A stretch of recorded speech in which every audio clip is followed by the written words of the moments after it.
ready to roll, Kurt? Mr. Chair, the room is ready when you are. Thank you very much. Welcome everybody to the Wednesday, July 28th, 2021 meeting of the Lawrence Douglas County Metropolitan Planning Commission.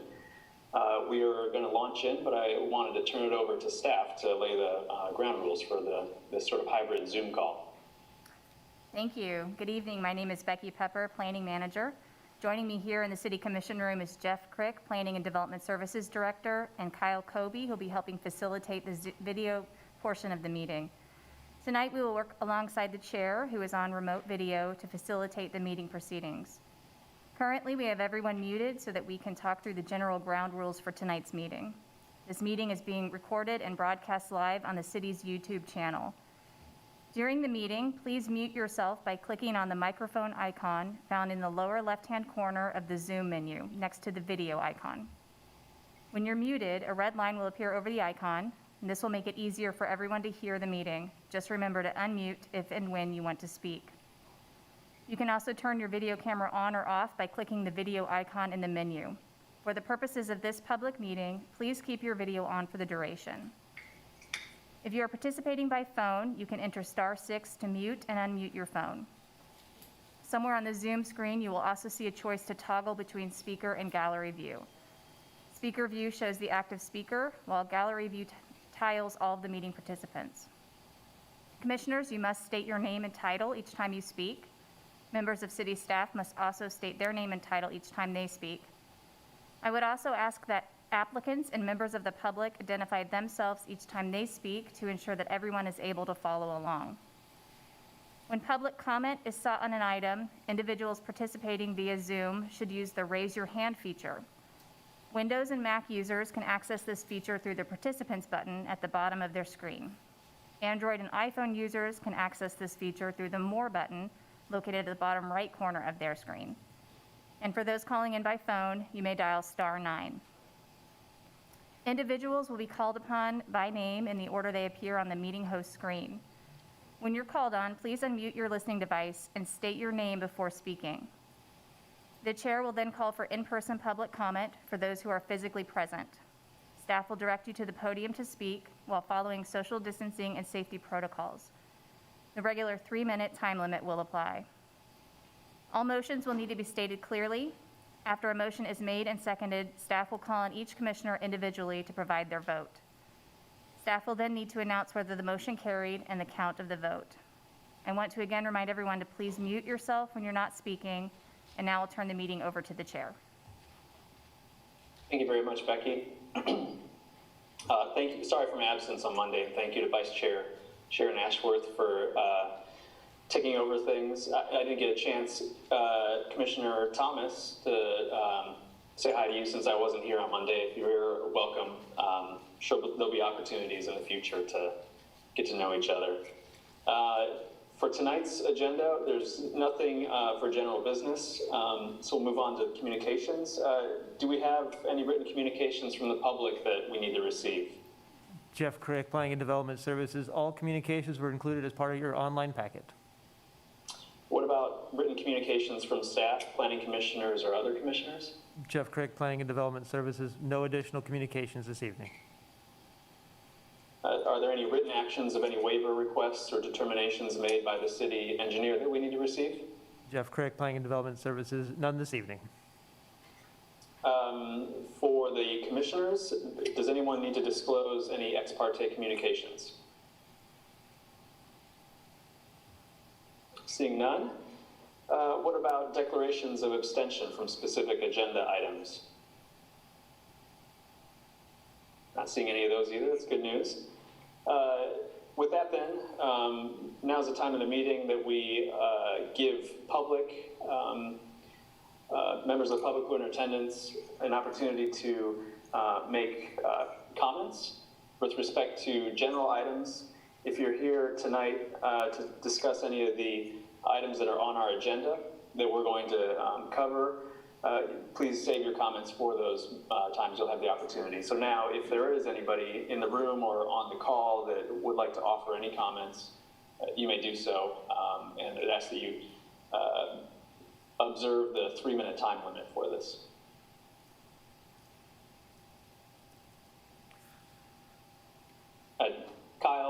Jeff. Is anybody in the room looking to make comments or online?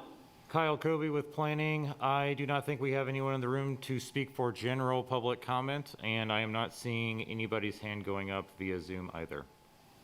Okay, great. Let's turn then to Section C, our regular agenda. We have a number of items. The first being for us to consider approving a conditional use permit, CUP 21-00178, for a commercial dog kennel use located at 1924 East 950 Road. And I believe we have Catherine, who's going to make the presentation for staff tonight. Good evening, Commissioners. Catherine Wheat, one of the planners in the Planning Department. And as Chair stated, I'm here to present a CUP request for a commercial dog kennel located at 1924 East 950 Road. So in reviewing CUP requests, staff reviews the 8 golden criteria as noted in your staff report, and I'll go through those.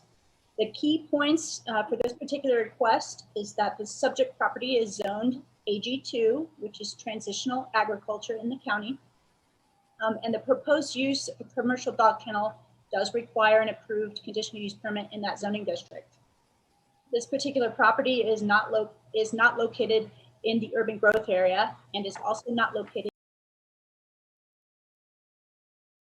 in it. So this particular CUP would be a request to establish a new use on the property, and that use being the commercial dog kennel.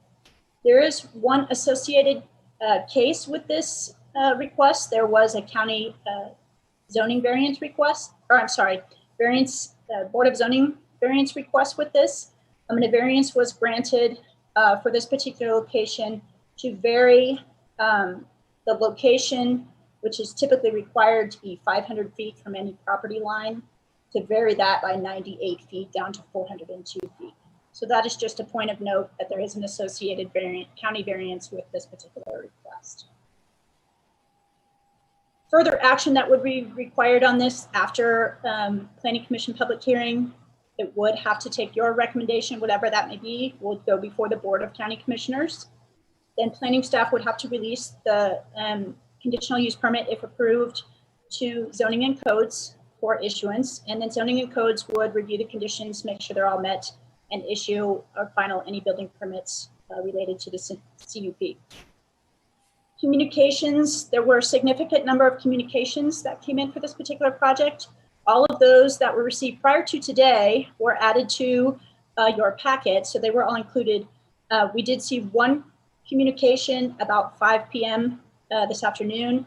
I notified them that we would not be able to get it into the packet, but that I would mention that it did come in. It was from Midge Gridstead, who is the current director, Kansas State Director of the Humane Society of the United States. She did send in a request with 2 concerns that she would like to relay to you. One of those being that the zoning request, initially the property they were operating without proper licensing from the state of Kansas.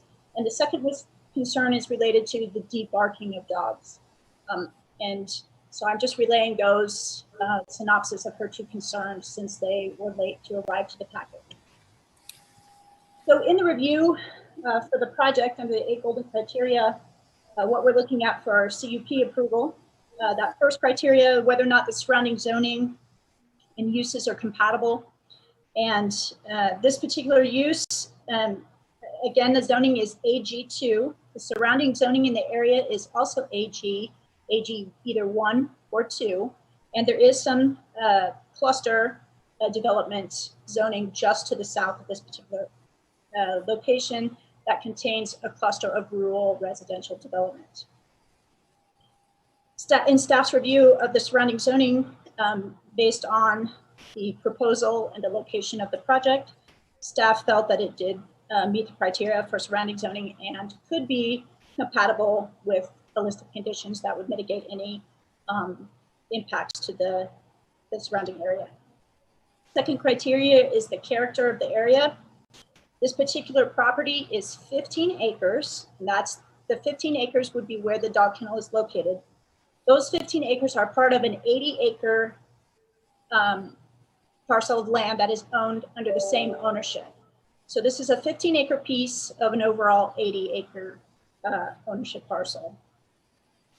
The proposed dog kennel would be placed away from the street right-of-way behind the primary structure, which is a dwelling on the property, and would be adjacent to a tree line, which would shield most of the kennel, not the front, but all other sides from adjacent view and adjacent properties. Third criteria, whether or not the request is suitable, or the property is suitability as restricted under the zoning. So currently, this is zoned for agriculture, but agriculture also permits single dwelling use, rural residences, some home occupations, hobby farms, things of that nature. This particular request is not changing the zoning, so those uses could continue on this property. The single family dwelling can remain on the property. Again, the conditional use permit is just to add the additional use of the commercial dog kennel. The fourth criteria is whether or not it impacts the natural environment. Staff did the analysis, and based on the criteria and the comprehensive plan of what is considered natural environments of sensitive nature would be serious slopes, large stands of trees, floodplains, agriculture land. The location for the proposed kennel would not be impacting any of those areas. Again, any significant slopes or large stand of trees is located to the west of the proposed dog kennel and would be acting primarily as a buffer for that use on the property. So staff found there would be no impact to the natural environment. Criteria 6, whether or not the use is compatible with the comprehensive plan. Staff found that it was comprehensive. It was compatible with the comprehensive plan. This particular use is not taking any agricultural land away from the agricultural inventory in the county. They are utilizing property that is currently not being farmed. Again, there's lots of woodland on this particular property, so it is not being used currently for agricultural purposes. And it does facilitate other uses that are compatible, as stated in the comprehensive plan, that uses that can be compatible without impacting surrounding areas could be authorized through the conditional use permit process. Staff did not propose a time limit with this particular application. Staff did work with county staff and a list of conditions that we can go over here in a moment. So this particular CUP has a series of conditions that have things such as a yearly review, and they are subject to inspections. They have to be licensed by the state. They have to comply with all county zoning and state regulations. So staff did not put a time limit on this particular CUP request, being that if they are in compliance and do not trigger revocation of the CUP, it would be assumed they could continue this as long as they maintain their compliance. The final criteria is whether or not it meets all of the criteria in the zoning regulations. In the standard, the county zoning standards for a commercial dog kennel, there are 8 criteria that are itemized in the staff report. Staff analyzed all of those 8 criteria for commercial dog kennels and felt that this particular proposal could meet all of those criteria. So in overall, staff is recommending that the Planning Commission recommend approval of this particular CUP with the list of conditions. And there's 15 of them that are listed on your staff report with the list of conditions. And I would be happy to stand for any questions or provide any clarification on the analysis or any other comments or questions you may have. Thank you, Catherine. Luke Sinclair, Planning Chair. I think that we have signed up for the applicant, Aaron Dam. Is that correct? Yes, I believe the applicant was going to be here and was going to speak.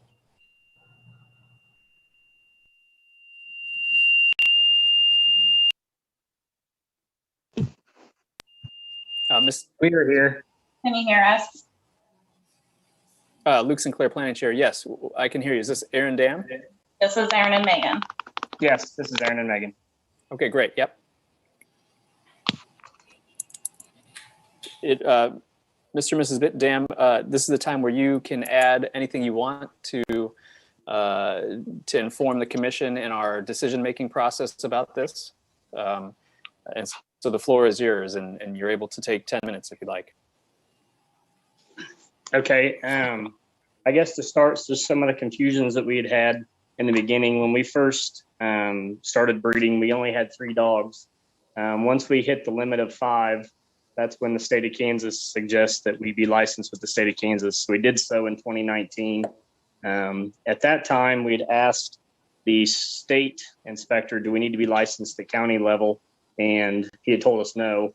And furthermore, in 2019, the county had contacted us and said, we do need to be licensed. We used to have our dogs housed in a big barn that was south of our house. And at night, deer and animals would stir the dogs up. So we realized it was a problem. We moved the building in the back, trying to set it in the trees and the best aesthetics we could as far as sound.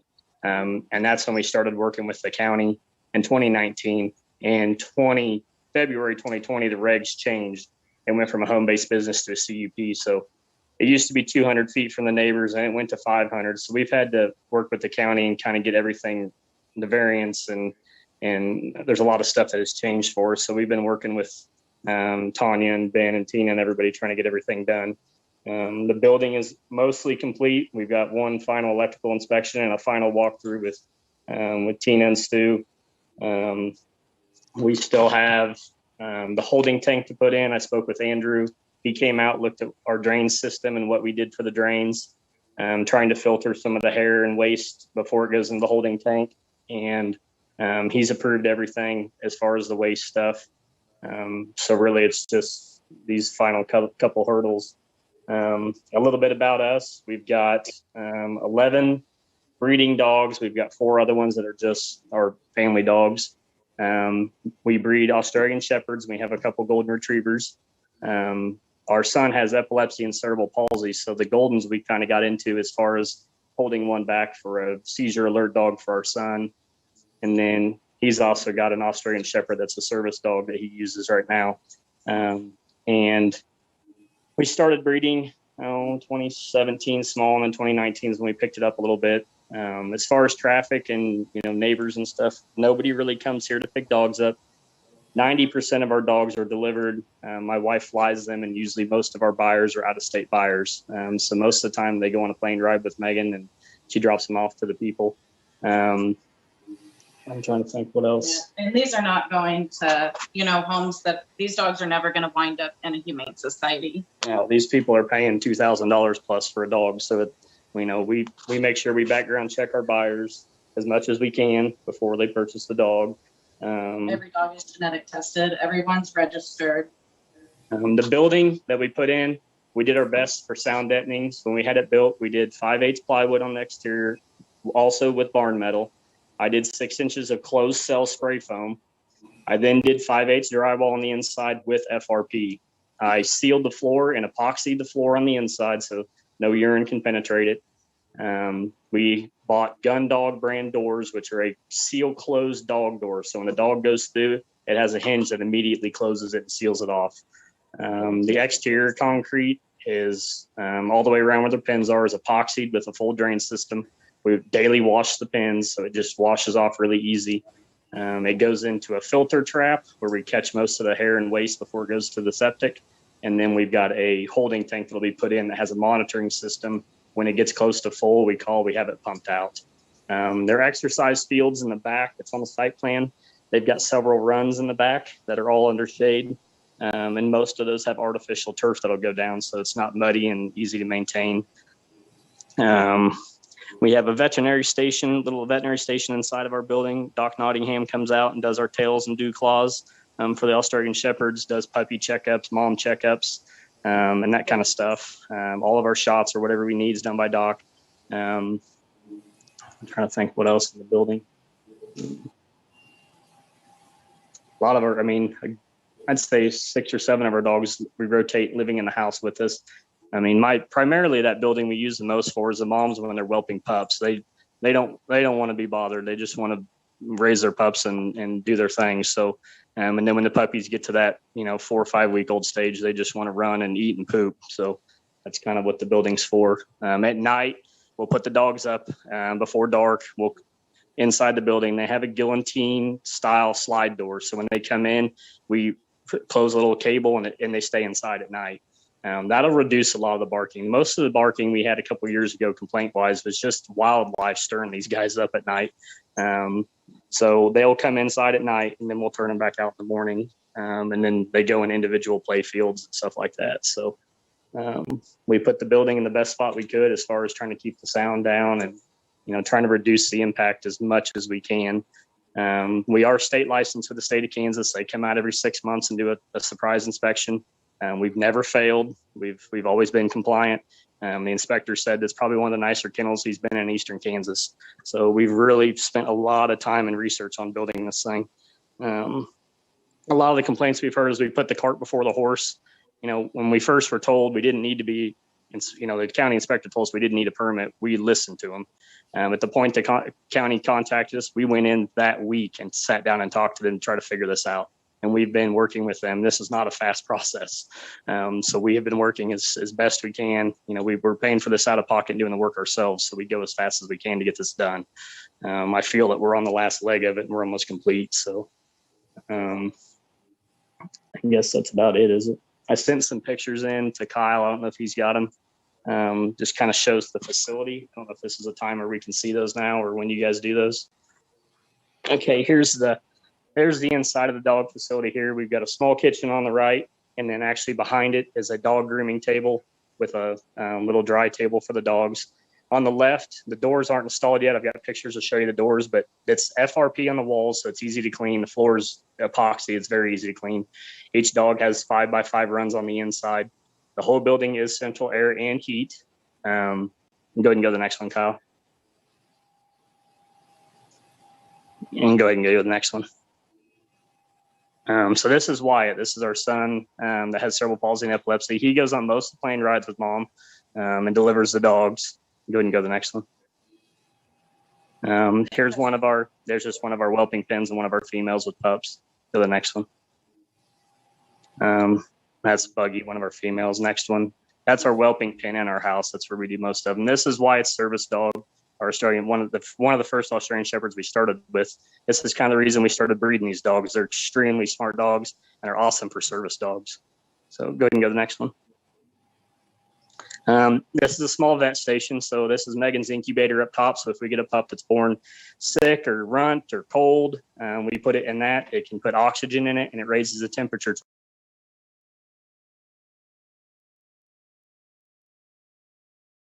100. And then we've got a little kennel down below. So when Doc's here, we can put mom and the pups down below. Then he can just reach down and do his thing with the pups as he needs to. So go ahead and go to the next one.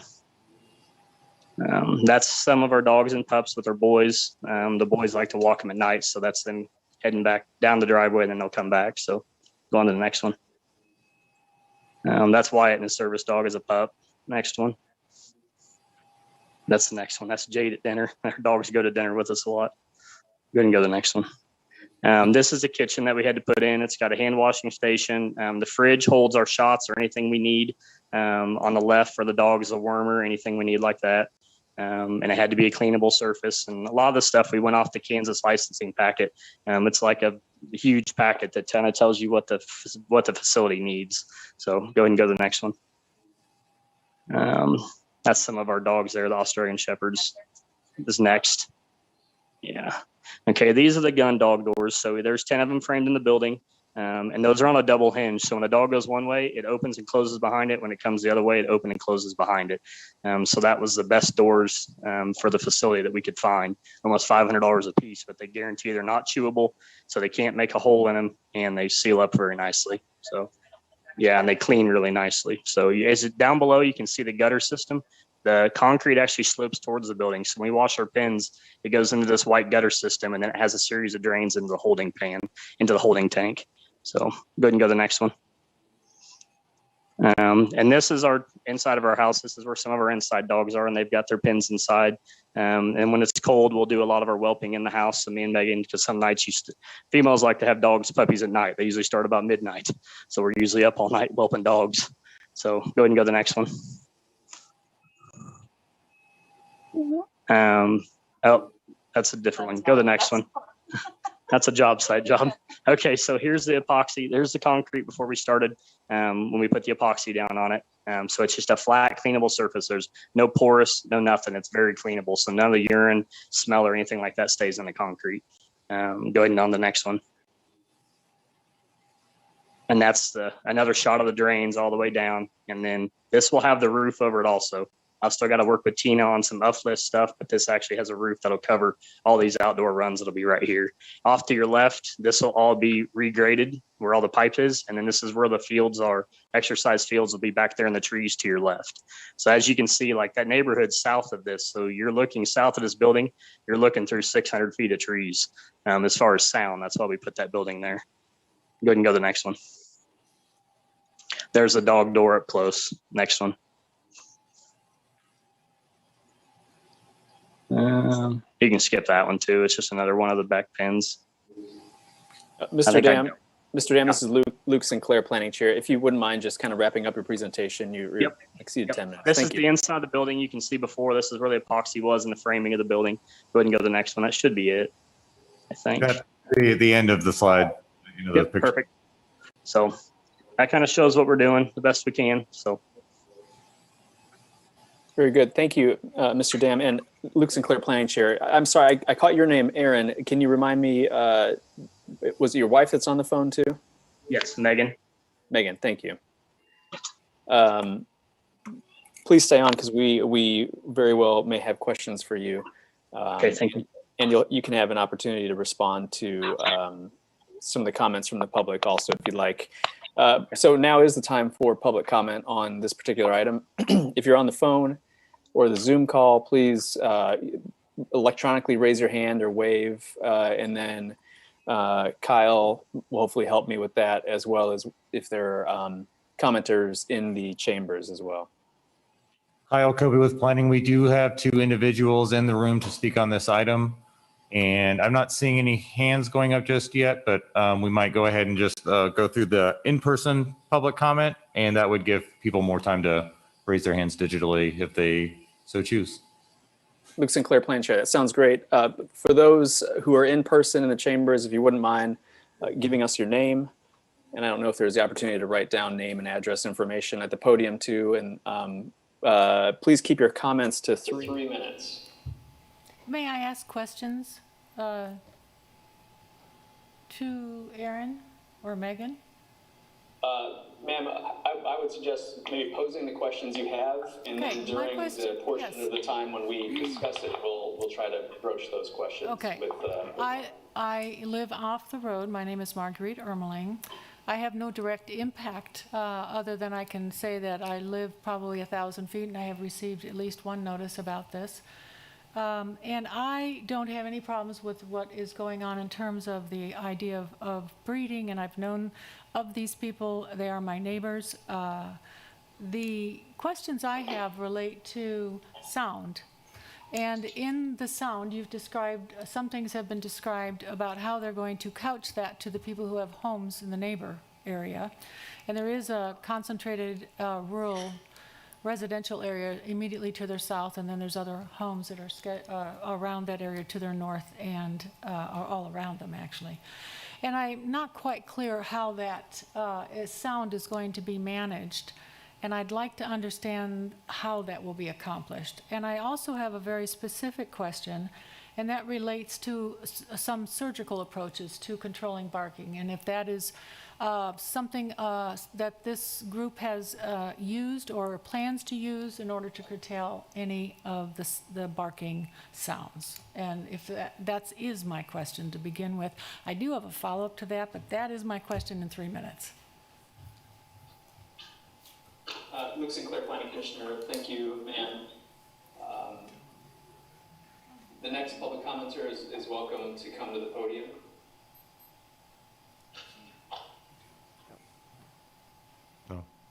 Kyle Kobe with planning. That is actually all the in-person public comment that we have at this time. So far, I'm not seeing any hands being raised via Zoom. If anybody sees a hand going up that I'm missing, let me know. But as of right now, I don't see any. Okay, Luke Sinclair, planning chair. If someone shows up late, I think we could probably figure out a way to accommodate them. But since that's what we have for now, Mr. and Mrs. Dam, if you'd like to address some of those questions, I think Marguerite Erberling referenced sound and then surgical approaches to controlling barking. You have 5 minutes to address those and anything else you'd like. Okay, thank you, Luke. This is Aaron. On the sound, the biggest complaint we had with the sound was the dogs at night barking. And when they were on the side of the building. That building was way south of our house and it kind of turns facing the neighborhood. So, as all the neighbors we've contacted have said they haven't heard the dogs bark in over a year, ever since we moved into the other building. That's the biggest question we have. Even neighbors that don't like us, we've asked them, we've sent their wives messages on Facebook and said, hey, can you hear the dogs? And every single one of them has said no, which helps us note. And we're not even done with the building. Like, this isn't even to the point where I feel it's 100% yet. The dogs coming in at night, closing the doors, having them stay inside was a lot of it. Most of it was deer that were in our pasture south of their house. I'd wake up with dogs barking when they're in the old building, and there'd be does walking right by their pens. So that naturally stirred them up. So at night, they'll be inside in the AC, doors closed. They can't see nothing. They're just inside chilling on their beds. So that's what we've done to stop most of the noise. And we've moved the facility clear back in the trees where you've got, 600 some feet of trees that block the sound. So far we've had no neighbors say they've heard the dogs at all in the past over a year since we've started using the new building. So that's the best we've done with the barking. When this stuff first all started, we kind of got just bombarded with the county and complaints. And, you got to understand, it's stressful for us. We thought we were doing this right. Found out we weren't. We had a lot of stuff to change. We thought we were going to lose our dogs. These dogs aren't just breeder dogs ours. These are our dogs. I mean, we both work from home. So our dogs are with us every day, all day. They play with us. They're our kids. So we talked to a couple of breeders that had done debarking, which is a procedure where they go in and etch their vocal cords to little incision.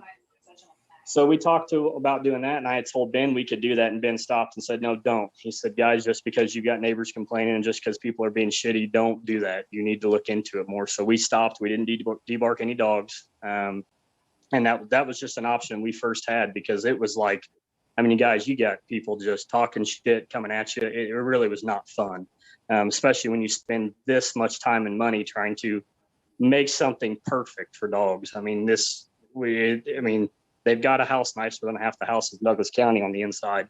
And to have it to where we could lose it, it was not fun. So the debarking we did not do, and we will not do. I think what we've done, and, I think what we've done is fix the problem.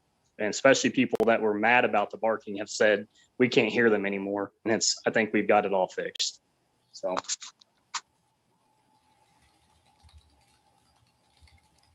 Thank you, Mr. Dam. Luke Sinclair, Planning Commissioner. Just wanted to give maybe an opportunity if there was anybody else that wanted to make any comments on this. I know it's sort of out of the usual, but to the extent there are, we'd entertain them. Otherwise, I'll bring it back to the commission. Kyle, is anybody raising a hand? Recent joiners?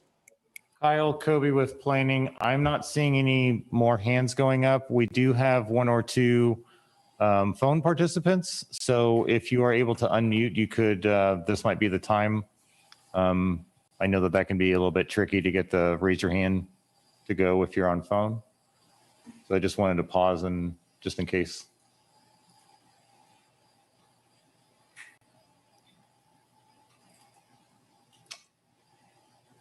Does not appear that is the case. Very good. Luke Sinclair, Planning Chair. With that, then I'll bring it back to the commission so we can discuss this. Does anybody have any questions or comments that they'd like to raise at the outset to get the discussion going?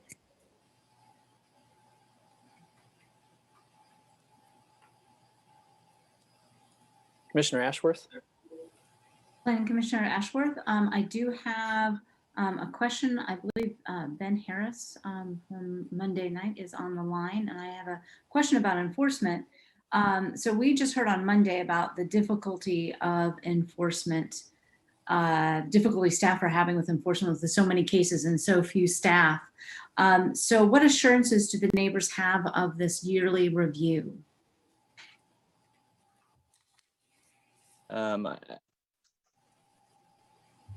I don't see that there would be a problem with the yearly review in this case. We have a pretty good relationship with Aaron Dam at this point. I think that yearly reviews can be challenging if we're not getting good communication and good feedback. We reached out to Aaron back in 2019 when we first started to receive complaint, and we received communication with him the very next day. Within a few days, we had an in-person meeting here at the building and started working through that process with him and with Megan. And it's been kind of a slow road. Things got slowed down with COVID and other things that have happened within their family during the last 2 years, but they've worked with us pretty steadily through this process. Thank you. Sure.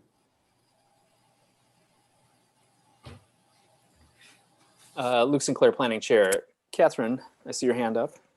I might also, to Commissioner Ashworth's question and Ben's response. So the county was instrumental in some of the conditions that were placed on this particular conditional use permit. And some of those conditions are in fact geared towards helping with enforcement if they are deemed to not be in compliance or complaints continue to come in. They do have some actions that they can utilize based on the conditions in the CUP. So that might help with some enforcement. Luke Sinclair, Planning Chair. Thank you, Catherine. Tanya Voigt, I saw you pop up. Was there anything you wanted to add on that particular topic? Nope, I agree. Tanya Voigt, Zoning Director. I agree with Catherine. We worked pretty closely with Catherine to make sure that we felt they were conditions that our office could enforce. And they were also strict enough conditions that if we were had issues, receiving continuous complaints and they couldn't be remedied, that we could bring this conditional use permit back. So we feel confident in the conditions that have been set forth. Thank you, Tanya. Luke Sinclair, Planning Chair. Other commissioners with questions or comments? Commissioner Carter. David Carter, Commissioner. I have a question for Mr. Dam. If you could talk a little bit about the licensing process, what kinds of steps are involved in that, at the state and county level? And also, are there any measures that you have to go through in order to maintain your license over time? This is probably a better question for Megan here. She does that stuff. Right. Very good. So with the state, we have to keep a vet form on file. So the vet comes out and he does an inspection yearly also. And that's something that the state keeps on file. We also have an emergency evacuation plan, and that goes for tornadoes, floods, electrical outage. That's on file with the state. All of our vaccinations, everything has to be on record. The state does surprise inspections. They can come as often as 6 months. They can come as often as a year. All of that's open record. That's anything that even the public can obtain. They can see what we're compliant on. They can see what we're not compliant on. We've always been compliant. My last time, my inspection, I had an open bag of dog food. That was the one thing I got wrote up on. And it's on a pass-fail basis. So I was overly passing still. We've had a really good relationship with the state. They do a very thorough inspection. They walk through everything. You have to have a dog on hand list too, so that they, know which dogs you have. You have to keep records of every dog sold, and then all the records of who you sold the dog to, name, address, all that stuff. We have to have a list of all litters. It's a long, when he's there, they're here for an hour, hour and a half. And they're very picky. We had one kennel that had a little bit of surface rust on it. We had to fix. They're thorough. and you have about 30 minutes when they pull in, you get no notice. They're here, open your doors. You get a fine for Yeah, not being here. so- Like if we're on vacation, we get a penalty from the state. We just get a big fine for it. Yes. So, and they give you, like, say we're on vacation, they give me like 30 minutes to contact one of my emergency contacts. And they do keep a list of emergency contacts on file also, which, you know, I have Marguerite Ermeling that's sitting in there. She knows her. Julie Springer that lives down the road. Julie works for Marguerite at the vet clinic. So Julie's one of them. My parents, my son, if he's staying with a friend, if we're gone for some reason. We have, and then we have employees too that know all of our dogs and can take care of them. So if we're not compliant, we have 30 days to correct it, which we haven't been compliant. So we haven't gone through that process yet, but as we're being told that we'd have 30 days to correct the problem and they come back out for a reinspection. So that's kind of the steps as far as the state stuff goes. And I don't think there's a whole lot of licensed ones in. No, I'm the only licensed kennel in the state of Douglas County right now. In Douglas County, we're the There's only Academy, licensed. which is cats. I do not know them, but I'm the only one. There is a process, and you do have to have a clean facility to be licensed with the state. Did that answer your questions, David? Yes, it did. David Carter, Commissioner, thanks very much. I appreciate the very thorough answer. Luke Sinclair, Planning Chair. Other questions from the commissioners? Commissioner Rexroad. Yes, this is Gary Rexroad, Commissioner. Question for the applicants. 15 conditions on this CUP. Are there any of these that you have concerns about being able to meet? This is Aaron. No, there's no concerns. We finished our insurance this week. They came out and inspected. We got that done, but all the other stuff is, yeah, I mean, we're fine with. We won't have over 20 dogs. Inspections with the county is fine. I got with Ben and kind of went over with him as far as cleanliness, so nobody can transfer. You know, we do worry about diseases coming into our building. Your shoes can carry parvo for a long time. Especially people that go to dog parks and travel up and down streets and stuff. So we've got with Ben on how to make sure that, you know, when they do the inspections, everybody's clean. But no, nothing we saw in there was out of the ordinary or felt it'd be hard for us. I think we're okay with all of it. So. Thank you. Yep. Luke Sinclair, Planning Chair. Thank you, Commissioner Rexroad.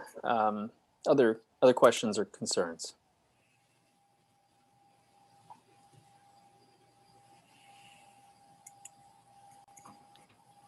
I see Commissioner Shanklin. Greg Shanklin, Planning Commissioner. I have some questions, I think most of which would be addressed to Catherine Week. There was a reference or two in some of the correspondence regarding the multiple uses on the 80-acre aggregate site. And one of those was a diesel repair. It appeared from some of the text that the diesel repair was actually occurring on the same 15-acre parcel as the dog kennel. And so I'm wondering, you know, are we allowing multiple uses for, you know, or several businesses? What's the control on that? There's a 20-acre requirement for dog kennels. We're putting that on a 15-acre parcel. And so if you could just explain some of that further, please. So I can answer one thing here, but I'm going to pass some of that question on to Tanya at the county so she can talk to you about the multiple uses that are occurring on the property. One note, you mentioned the 15-acre parcel. So as I mentioned, there was an associated county zoning request that was approved. That request does have some conditions that were in that zoning approval. One of those conditions was that they consolidate their parcels, which would make that an 80-acre parcel or some other combination that was greater than 20. And that is part of the zoning variance condition. And one of the conditions on the CUP is that they still meet those zoning variance conditions that were placed on that approval. So that would alleviate the 20-acre concern, I guess, this being on a 15-acre piece of that 80-acre parcel. So that would bump that up to 20. If I could just follow on to that for a second before we go on to Tanya then. It seems to me that to some degree we're putting the cart before the horse then. There's an assumption that there's going to be 5 acres available to add to this 15 acres in order to make the 20.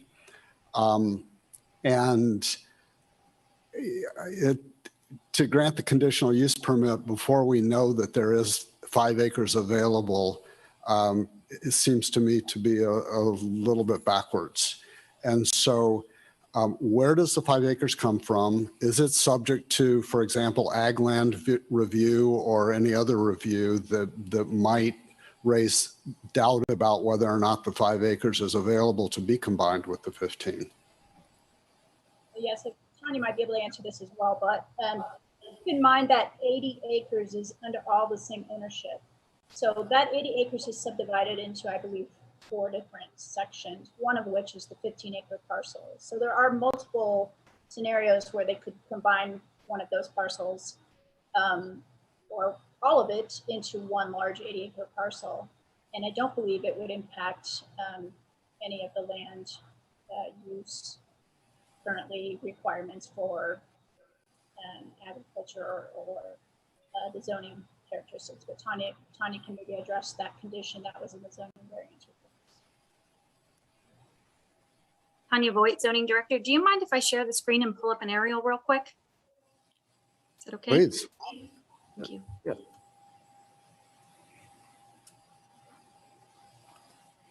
Okay, can everyone see the property? Aaron Dam's property is located right here. If we zoom in, we can actually see, this is the agricultural building to the south of the house. That's where the dogs were originally located. And you can see how close the subdivision is to that agricultural building. That is on a parcel today from the primary residence and the additional accessory buildings. When we zoom in here, we can actually see, so here's the house right here. This is an accessory building, and then this building back, the furthest building to the east here is the building that would house the dogs. And since then, there's been a concrete pad poured and several other modifications have been made since this accessory building went in. When we look at the parcel as a whole, Megan's father, Mr. Weatherman, he actually has the 15 acres we're discussing. He has a landlocked parcel back behind that to the east. He has an additional parcel to the south that has the accessory building, and then another parcel to the south. And Aaron can confirm this, but we've had quite a bit of correspondence with Aaron about doing a land combination survey and making sure that Aaron's father is plans on passing all of that land back down to Aaron and Megan. And then once that is done, the landlocked parcel from a zoning perspective is fixed, which is wonderful. And then we have several essentially buildable grandfathered vested parcels that would be buildable, but with a land combination that would stay intact and would be eligible just for that one building permit. So from a zoning perspective, this land combination does a lot of really good things. I'm going to stop sharing.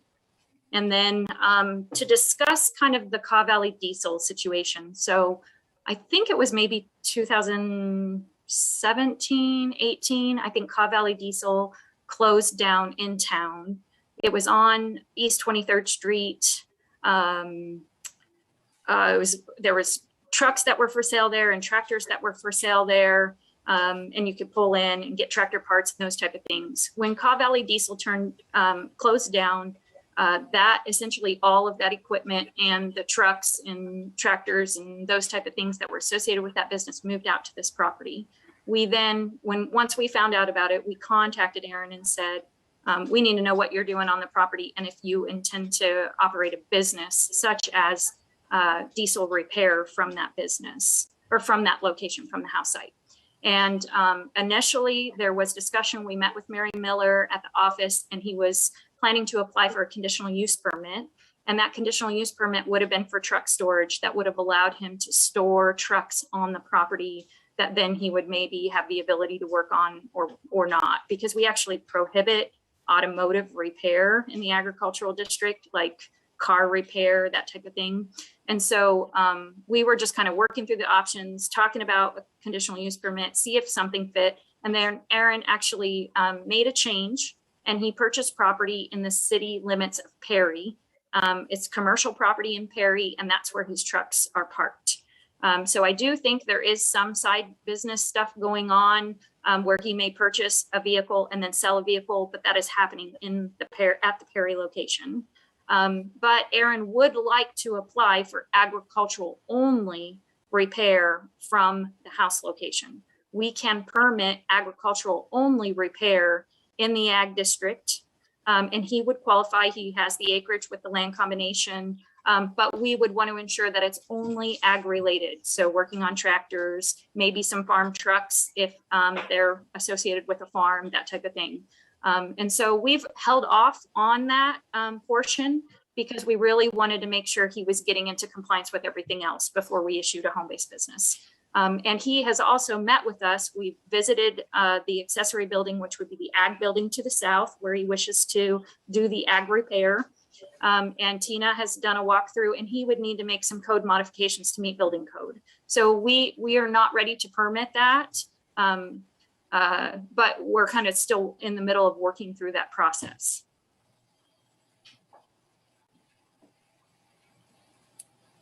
Greg Shanklin, Planning Commissioner again.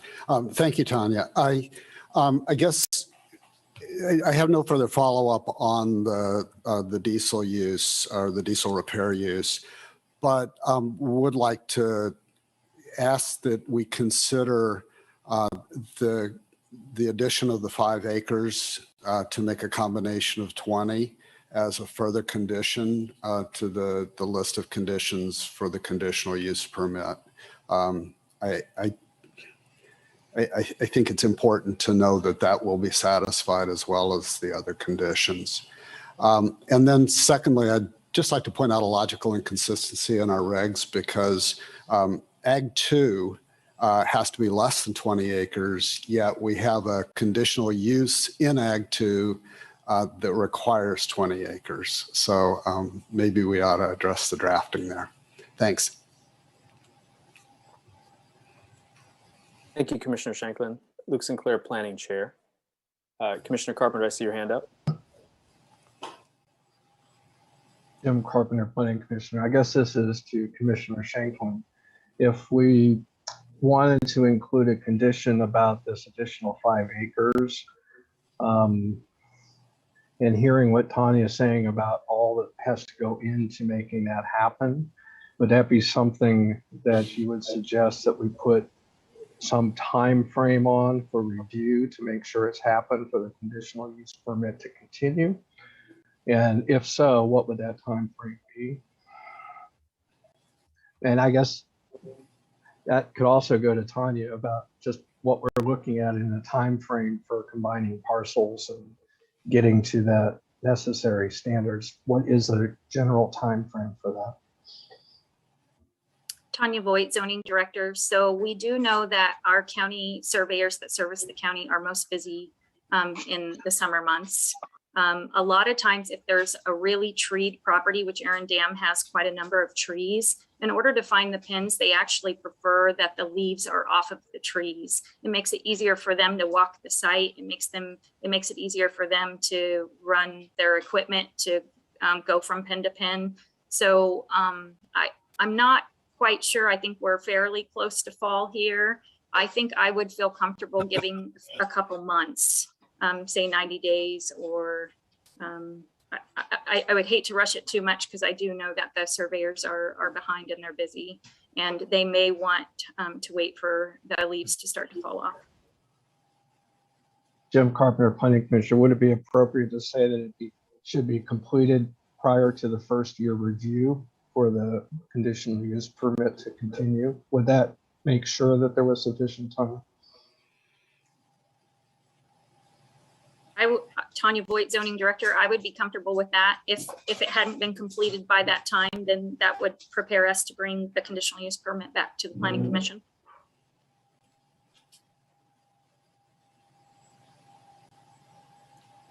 Luke Sinclair, Planning Chair. Commissioner Carpenter, do you have anything else to add to that or follow up? No, that sounds, I guess if Commissioner Shanklin is on board, I would propose we add that as condition number 16. But I do have a question for the applicants, because we're hearing what Tanya told us about truck storage as being temporary. When I drove out there over the weekend and up into the driveway, there were an awful lot of pickup trucks parked around. Is that going to be a normal situation, or is that just temporary? So I guess, has that been discussed with the applicant, Tanya? And if not, I guess the applicant can jump in and tell us just what's going on with all these additional vehicles that are parked out there.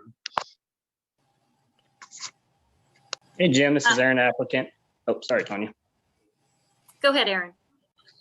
So our building in Perry is on the water easement for the water department, and they're actually tearing the parking lot out, making a repair. So 5 of the vehicles we had to bring here just because our parking lot's being tore up.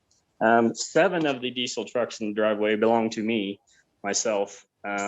So that's a good portion of them. And then, right now we're still, repairing ag exempt only vehicles here. So, and we've been working with Ben and Tanya and Tina and that whole staff to try to get the shop done. We've still got some customers that have been loyal to me for years that we still help as much as we can. And as far as the parcel thing, we have a appointment on September 8th with the surveyor. Now, as what Tanya said, our northeast corner is up a rock wall, and he said they don't like digging around in rock walls in the summertime, especially due to copperheads. Out here, we've killed 7 building fence this week. So he's going to come out September 8th and talk to us. It might be something that he moves the date back, but that's the date we have right now with the surveyors. That's the soonest they could come out here. So maybe that helps a little bit on the surveying stuff. Tim Carpenter, Planning Commissioner, thanks for that. I understand there was confusion about all the process, and it's a complicated process because of how the land split up and all of these. And I'm certainly happy that you're working so closely with the county to try to resolve all these issues and for answering the questions. So I guess I just wanted to add that I'm appreciative of how closely you are working and how open you've been with everybody about accomplishing these goals, because it is a complex process. Thank you. Thanks. Thank you, Commissioner Carpenter. Luke Sinclair, Planning Chair. Commissioner Thomas. Charlie Thomas, Planning Commissioner. I don't think any issue brings out more contentious feelings than bringing a dog kennel out into the country. I appreciate Aaron and Megan, the superhuman efforts I would say you have done to take care of people's concerns. I am not as, I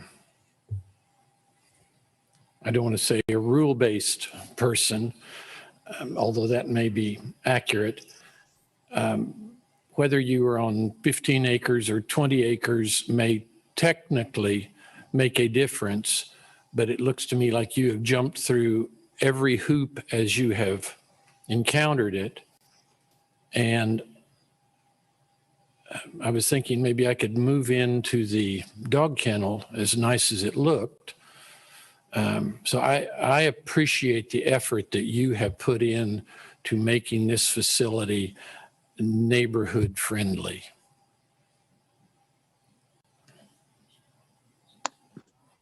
Charlie, we appreciate that a lot. We've busted our butts,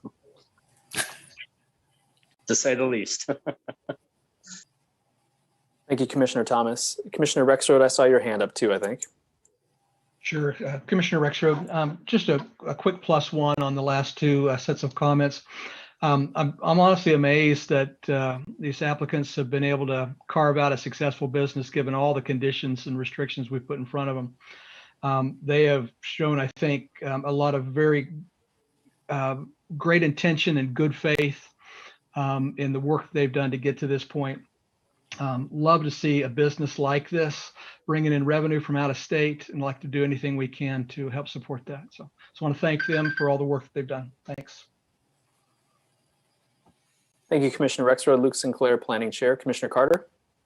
David Carter, Commissioner. I do have one question for staff, and I'm not sure if it's for Tanya or for Catherine, but understanding this 15-acre minimum, as best as you can you try to explain why you think that minimum exists? Is it to offer the animals more, more open space, or is it, to provide a buffer against neighbors? Any idea of why that minimum would exist? And I'm asking, it's a relevant question, please. Catherine Week, planning staff, and I might let Tanya answer that because she was part of helping to rewrite the new Douglas County codes. I imagine it's a combination of both of those things, but I'm going to let her weigh in to see if she has any insight on why that number appeared. So it's actually a 20-acre minimum. Isn't that? I'm correct, right? It's 20 acres. Sorry, Okay. That's what I intended to say. Yes, please continue. Tanya Voigt, Zoning Director. You're right, it's a combination. So kind of prior to the new zoning regulation changes, a huge portion of our kind of complaints in our office were related to dog kennels and illegal dog kennels, not licensed dog kennels necessarily. So because we were receiving such a large amount of complaints, we really wanted to increase that buffer. So it went from a 200 buffer to a 500-foot buffer. And really, you can't hardly meet a 500-foot buffer without having at least 20 acres or more. And even in this situation, like he has 15 acres currently that's associated, 80 acres total, but that 15 acres can't meet that setback because it's tough, even with 20 acres, to meet that setback. And that was really on purpose to try to put these in an area where it's less impactful to neighbors. There's more of a buffer between the kennel operation and the neighbors. Just kind of trying to wrap our brain around some way to make the complaints lessen and just think about like the overall impact for the neighbors as well. So we think it's working. We're excited about it. We have turned away 2 or 3 applications at this point where people have reached out to us that are on 5-acre parcels in a subdivision, 3-acre parcels in a subdivision, 10-acre parcels zoned AG2 with neighbors to the north, south, east, west, every direction. And I think the regulations are keeping these types of operations at bay on really small parcels with very close neighbors. And that was honestly the intention. Thank you, Tanya. David Carter, Commissioner. I guess the reason I consider it a relevant question is that in the evaluation under impact on the use of the natural environment, it was remarked that this kennel is not on any sensitive land. But from what I can tell from the accompanying illustration, sensitive land, especially steep slopes, characterize something like a good 50% of the area of the existing 15 acres. So if the addition of 5 acres is supposed to provide more, free range availability to the dogs, I'd be interested in hearing from the applicants whether they actually intend to make use of that or whether it's more or less just a formality. Because overall, aside from that, I have to say I'm extremely impressed with the quality of the information that they presented. I think this is no puppy mill. This is clearly a quality operation with a lot of care taken to the welfare of the animals and to meeting all the expectations and regulations. I think that some of the concerns raised through the correspondence have clearly been addressed or explained. So I guess my only outstanding question for the dams would be, do you expect actually to make use of this additional 5 acres to the east?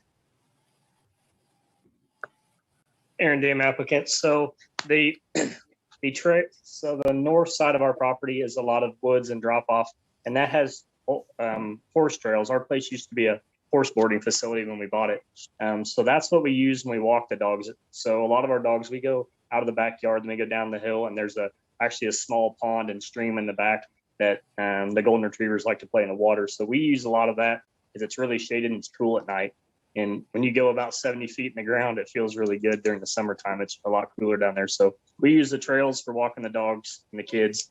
As far as flat land, just south of the house, we have a small paddock. We're actually finishing it, trying to get it right now with the heat, but it's a 6-foot tall fence, small 100 by 100 play field, another play field that we set up for just more exercise area.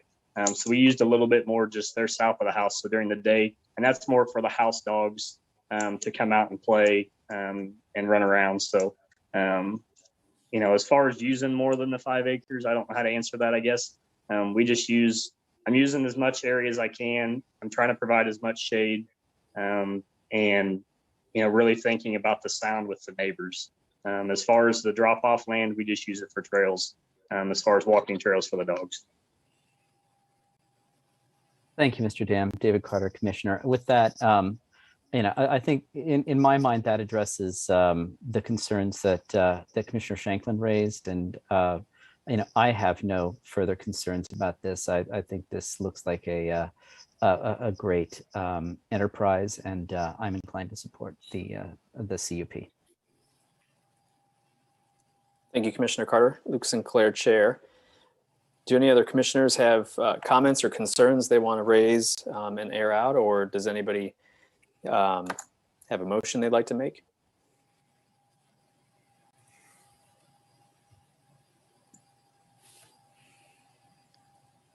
Commissioner Rexroad? Yeah, the time is right. I would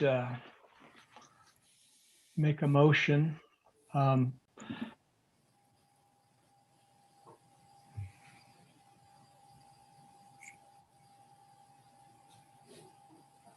Located at 1924 East 950 Road, based on the findings of the staff report and subject to the included conditions. And to that, add a 16th condition, which says that we will validate that the 20-acre minimum parcel has been addressed at the first yearly inspection. Thank you, Commissioner Rexroad. So we have a motion to approve the conditional use permit with the addition, as stated, I guess, in the staff report, with the addition of that 16th condition. Do we have a second? Commissioner Shanklin, I think, beat everybody to the punch. I'll second. Point of order, Mr. Chair, from staff here. We dropped audio in the room while Commissioner Rexroad was making the motion. We were wondering, could he restate the motion so we make sure we have it correct, please? I'll do my best. All right. Please, Commissioner Rexroad, please make sure you read all 15 conditions too. Seriously, you'd like that? No, okay, No, good. thank you. I'm joking. So Commissioner Rexroad, I move that we approve the conditional use permit CUP-21-00178 for commercial dog kennel use located at 1924 East 950 Road, based on the findings in the staff report and subject to their conditions, with the addition of a 16th condition, which says that the 20-acre minimum parcel size will be met by the first annual review. Thank you, Commissioner Rexroad. Luke Sinclair, Chair. We have a motion to approve, as stated by Commissioner Rexroad. We have a second. We have a second by Commissioner Shanklin. Yes. Are there any other comments or discussion that needs to be had before we vote? Not seeing any. So, Jeff, I guess, could you read the roll? Jeff Craig, Planning and Development Services. Commissioner Ashworth? Yes. Commissioner Butler? Yes. Commissioner Carpenter? Yes. Commissioner Carter? Yes. Commissioner Rexroad? Yes. Commissioner Shanklin? Yes. Commissioner Sinclair? Yes. Commissioner Thomas? Yes. Motion passes 8-0. Very good, Luke Sinclair, Chair. Thank you to the applicant and to the public who came to speak. That brings us to our second item. which is to consider approving a request to rezone Z 21-00185, approximately 0.05 acres from RS5 single dwelling residential district to RM24 multi-dwelling residential district located at 1734 Vermont Street. And I believe for staff, we have Luke Mortensen to present. Good evening, Commissioners. Luke Mortensen, Planner with Planning and Development Services Department. As Chair Sinclair just noted, item number 2 is a request to rezone approximately 0.05 acres from RS5, that's our single dwelling residential district, to RM24, a multi-dwelling residential district. I'll just note that for notification purposes, we had to assign the subject property an address of 1734 Vermont Street. The subject property is technically unaddressed and it exists by its parcel number. So the staff report's recommendation reflects this. And then on page 57 of the full agenda packet, there's an aerial image that indicates the proposed rezoning area and then the residential structure that's addressed as on Vermont Street. So the subject property is a very small portion of multiple platted lots. It has no frontage along Massachusetts Street or Vermont Street. At this time, the applicant has also submitted for a minor subdivision replat to combine the small subject property with the larger property to the east that is addressed as 1733 Massachusetts Street. That is a former gas and fuel sales use across from the Dillon's grocery store. The applicant proposes to combine the subject property and 1733 Massachusetts Street into a single developable lot. Since that former gas station parcel was recently rezoned to RM24, the applicant would like to bring that future proposed single developable lot under a common zoning district. The City Commission accepted the Planning Commission's recommendation for approval of the gas station property at their April 13th meeting. Staff does not believe that this proposed rezoning on that smaller subject property would constitute an intrusion of RM zoning into an RS area. It is a small expansion of the existing adjacent RM24 district, which is already located to the east and to the north. Staff does generally not support split zone properties, which would result if this proposed rezoning was denied and the minor subdivision was approved. That future single lot would have both RM24 and RS5 zoning on it. The subject property has never been developed per historic aerial imagery. The proposed rezoning would allow that small property to be part of a larger developable area.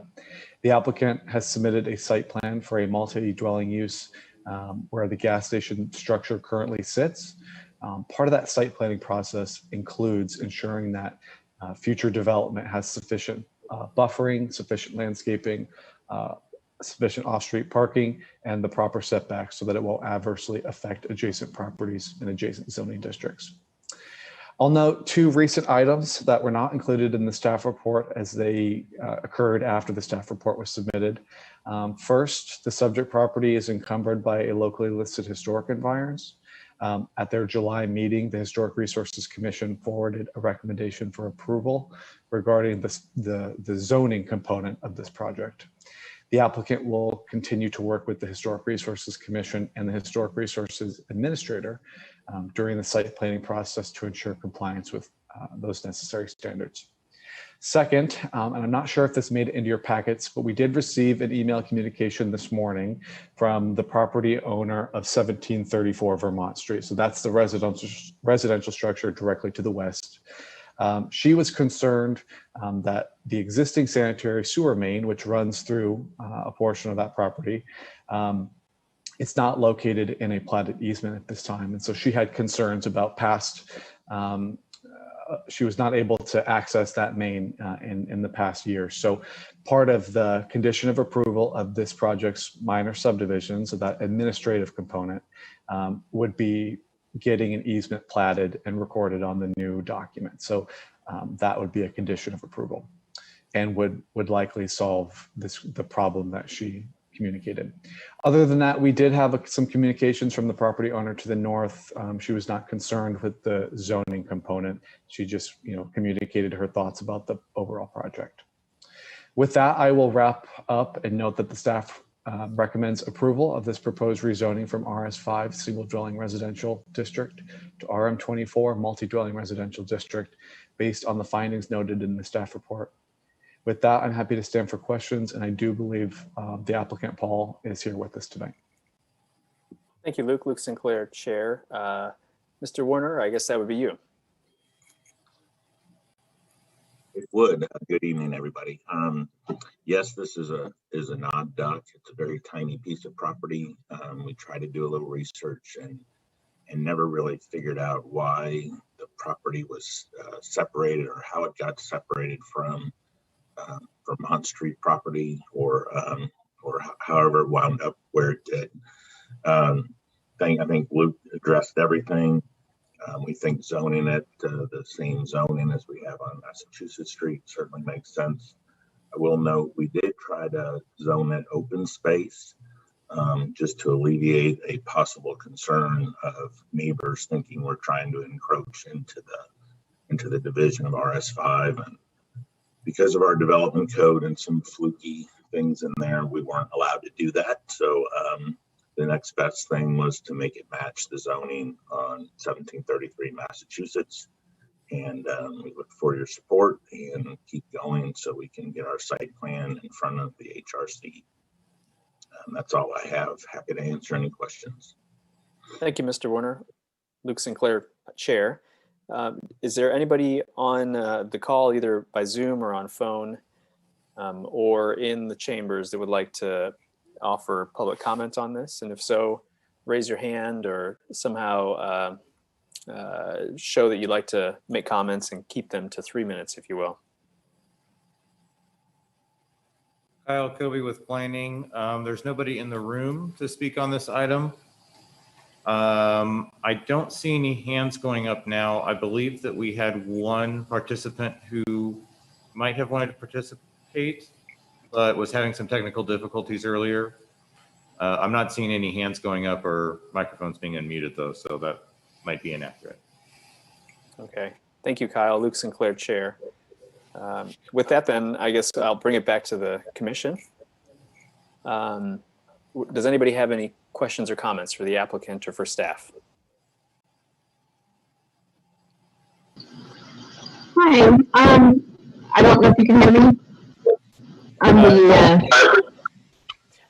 Is this Adina Scanlon, is that right?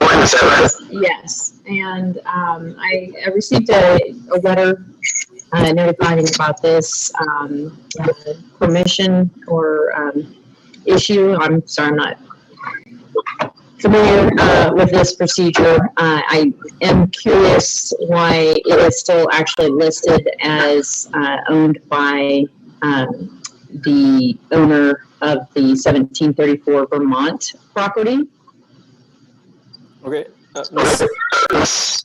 Scanlon, is that your only comment, or did you have any? I apologize.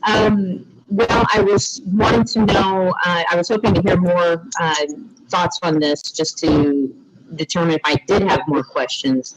As far as the ownership of that parcel, it appears on the Lawrence Douglas County appraisers as actually still belonging to the 1734 Vermont Street property.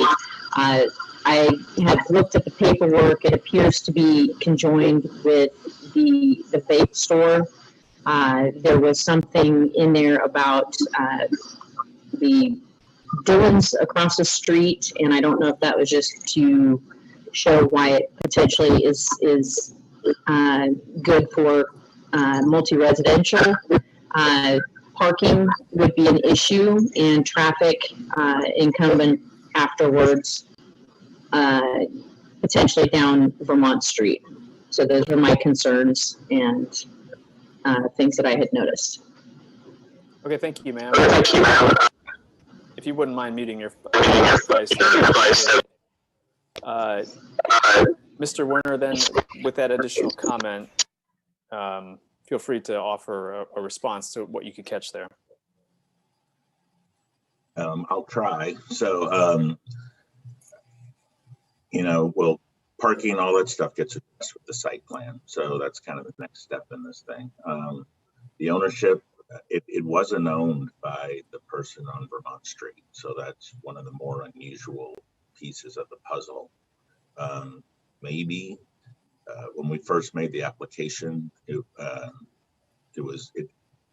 Imran, our client, had not closed on it yet, who owned 1733. So depending on when she looked at the ownership on the Douglas County website, it may have shown a different person, but it was still technically, I would consider it a third party because it wasn't owned by the people on Vermont or my client yet. But as of now, my understanding is our client owns the property.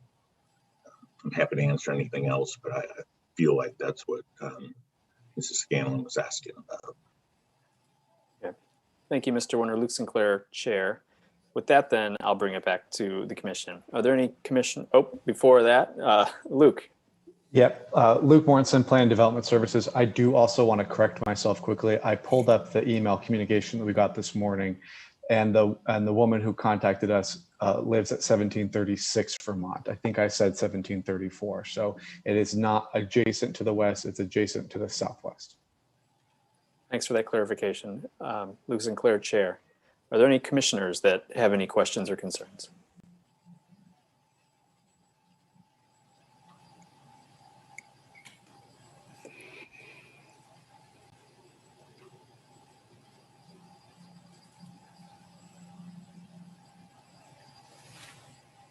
Commissioner Carter?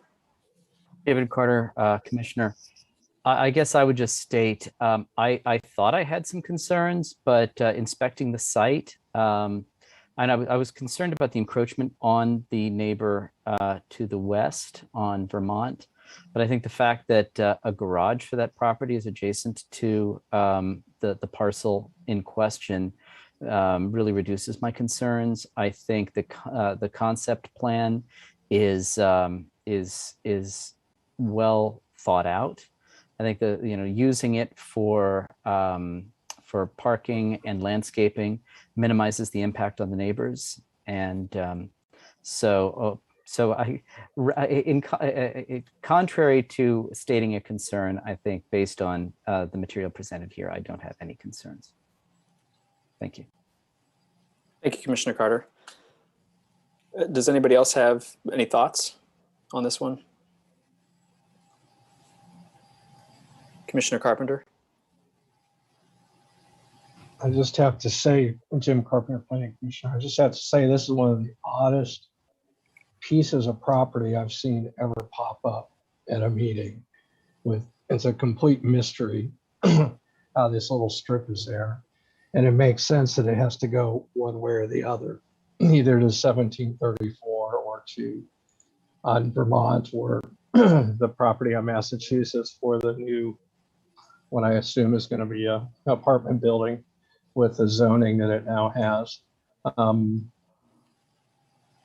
And those of us on here that have been through property law know first to the courthouse gets the recording. So it's going with the one on Massachusetts. So it only makes sense to have it zoned the way that it is zoned on Massachusetts. It gives a little more room to help with that parking situation. So we don't have the same situation that involved over time to the property just to the north where people are pulling in and out directly onto Massachusetts. So I assume that's going to be part of the site plan to make sure we don't have that.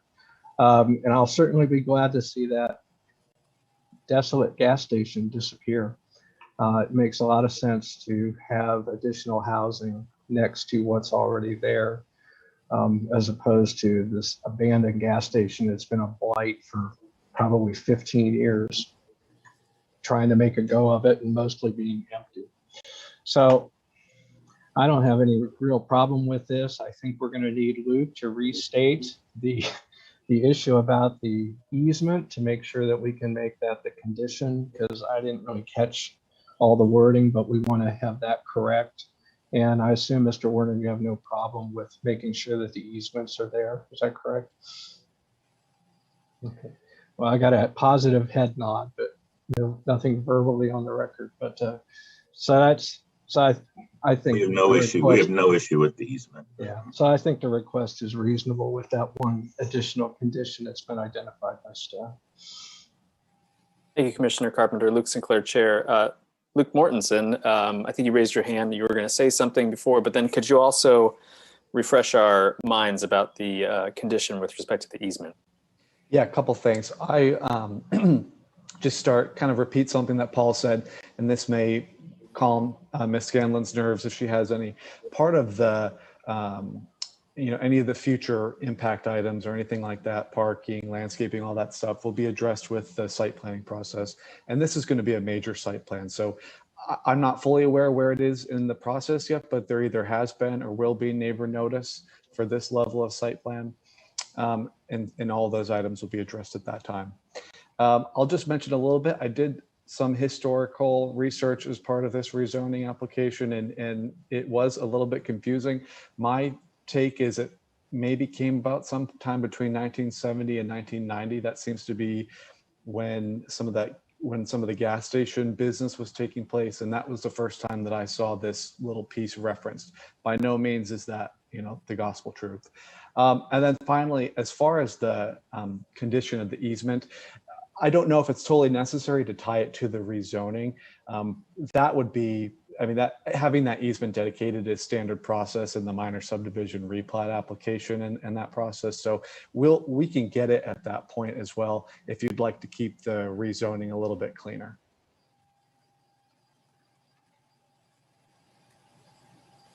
Thank you, Luke. Luke Sinclair, Chair. Are there other questions or comments?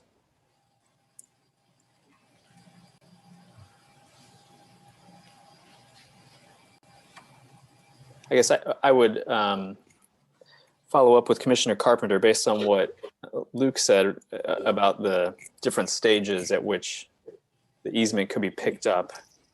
Do you feel comfortable not including that as a condition at this stage, or should we just still sweep it in?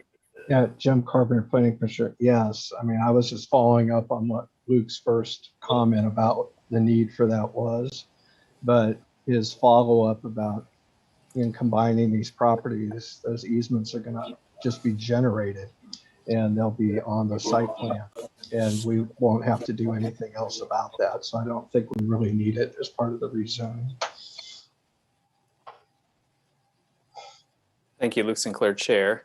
I agree. I guess, well, before I say that, I was Commissioner Carter. You raised your hand. Go ahead. That's quite all right. David Carter, Commissioner, please continue. Mr. Chair, I was just saying if you think the time is right, I'm ready to make a motion. Yeah. Well, Luke Sinclair, Chair, I was just going to simply add that I agreed with your comments you made and with Commissioner Carpenter's about how these, my comfort level with this. I think it goes along with the project that we recommended approval on earlier. And seems to have everything covered in terms of the concerns. So I think it is the right time. And if anybody else has comments, they can raise them, I suppose, before we vote. Okay. David Carter, Commissioner, with that in mind, I would move that we approve rezoning Z-21-00185, approximately 0.05 acres from RS5 district to RM24 district, located at 1734 Vermont Street. I'll go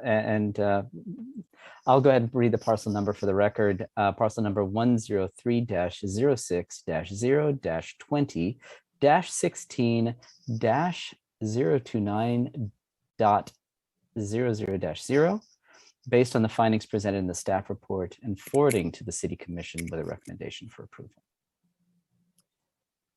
Luke Sinclair, Chair, thank you. We have thank you, Commissioner Carter, excuse me. We have a motion to recommend approval. Is there a second? Commissioner Carpenter, I see second that. Before we take a vote, are there any other comments that any commissioners wish to make? I'm not seeing any. Jeff, could you read the roll, please? Yep. Jeff Craig, Planning and Development Services. Commissioner Ashworth? Yes. Commissioner Butler? Yes. Commissioner Carpenter? Yes. Commissioner Carter? Yes. Commissioner Rexroad? Yes. Commissioner Shanklin, Yes. Commissioner Sinclair, Yes. Commissioner Thomas. Yes. Motion passes 8-0. Very well, thank you, Luke Sinclair, Chair. Thank you, Mr. Warner and Luke Mortensen for that.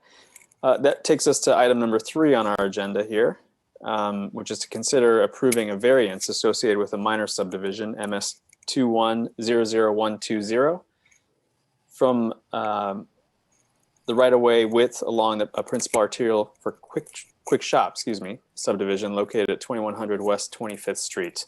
And we have Catherine Week again to present on this one.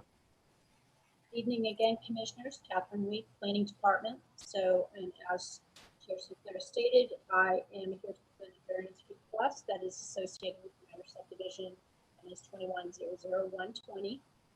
Just to remind you, minor subdivisions are processed administratively. However, the Planning Commission approval is required anytime a variance from subdivision design standard regulation.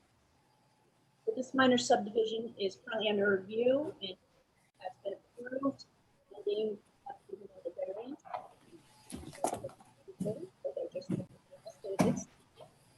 And as with any variance request, there are 3 criteria that are considered for variance request. Those being 1, that the strict application of the code would create an unnecessary hardship. 2, that the harmony is maintained for its intended purpose, of the code's intended purpose. It's still in harmony with the intent. And 3, that public health, safety, and welfare are still being protected. So this particular variance request is to vary, to reduce the right-of-way width from 150 feet, which is required for principal arterials, down to 110 feet along Iowa Street. Iowa Street being the principal arterial. This property is located at 2100 West 25th Street, which is at the northwest corner of the intersection of Iowa and 25th Street. So the minor subdivision is proposing to combine 2 lots into 1 parcel for the development of the Quick Shop property. So in analyzing the criteria, staff did find that this particular request does meet the criteria. Iowa has been completed, and in addition to that, it was widened and improved in 2013, and no additional right-of-way was required at the time. The city engineer also supports this variance request, as there are no future plans to widen Iowa at this time, so there will be no additional need for increasing that right-of-way. So currently, there's 110 feet at this location, which is typical along this particular stretch of Iowa Street. It varies from about 90 to 110. And so this request is to reduce that 150 feet requirement down to the existing condition, 110 feet. So criteria 2, the variance is in harmony with the intended purpose of the code. This particular requirement is in place for new developments, typically, that they want to make sure that all design standards for street improvements are maintained. Sometimes in infill developments and redevelopment projects where existing conditions occur, that come before you. This is one of those instances. So staff feels that it is still in harmony with the intended purpose of the regulations. All of the property in this area was platted and developed into different plats and capital improvement projects for the improvements of Iowa Street, and the right-of-way that was required at the time for the safe operation of Iowa Street was in place. So staff feels that the request is still in harmony in keeping with the intent of the code to provide safe operation for streets and right-of-way.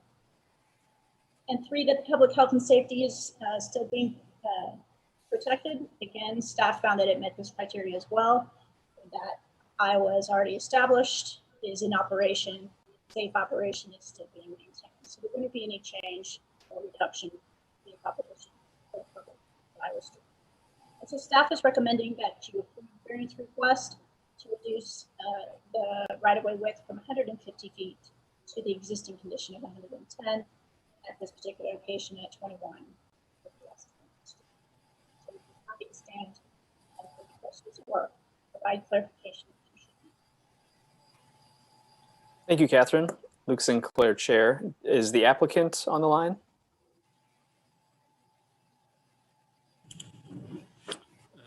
Yeah, this is Jeff Lawback, SBB Engineering, the civil consultant for Quick Shop on this project. The only thing I would have to add to Catherine's presentation, I did pull up the plat from the property to the south, south of 25th Street, or which would be at the southwest corner of Iowa in 25th, and it was platted just 2 years ago in 2019, and there was only 50 feet of right-of-way dedicated with that plat, and we're dedicating 60 feet with our plat. I'm here to answer any other questions that the commission may have. Thank you. Thank you, Mr. Lawback. Luke Sinclair, Chair. Are there, Kyle, is there anybody in the chambers that, well, is there anyone in the chambers you know of that wants to speak on this? Kyle Kobe with planning. There's nobody in the chamber to speak on this item. And go ahead. At this point, I am not seeing any hands going up. Give me just 1 second. I am not seeing any hands going up at this time via Zoom. Okay, thank you. Luke Sinclair, Chair. We'll bring it up to the commission. Does anybody have any thoughts on this particular request?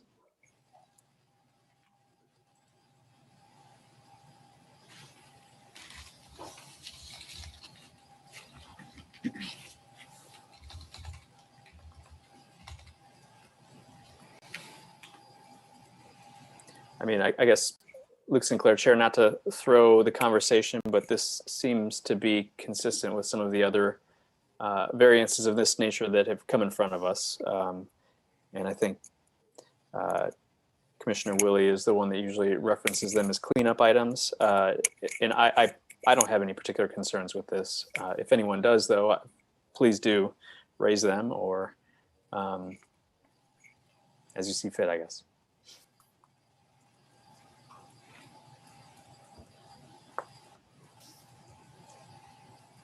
Or feel free to make a motion. Commissioner Carter. David Carter, Commissioner. I would yield to Commissioner Ashworth if she has. Okay. If there's no other commentary, I'd be happy to make a motion. And it looks like I'll go ahead. I would move to approve the variance requested for minor subdivision MS-21-00120 from required right-of-way width along a principal arterial per section 20-810 sub E sub 5 sub I to reduce the right-of-way width from 150 feet to 110 feet along Iowa Street, a principal arterial road in accordance with the provisions per section 20-813 sub G of the Land Development Code for property located at 2100 West 25th Street. Thank you, Commissioner Carter. A motion to approve the variance is out there. Is there a second? Commissioner Ashworth, seconding by motion. Unless there's any other comments, which I doubt there is, I guess I'll offer it. Are there any comments anybody wants to make before we vote? I'm not seeing any. Jeff, could you read the roll? Certainly. Jeff Crick, Planning and Development Services. Commissioner Ashworth? Yes. Commissioner Butler? Yes. Commissioner Carpenter? Yes. Commissioner Carter? Yes. Commissioner Rexroad?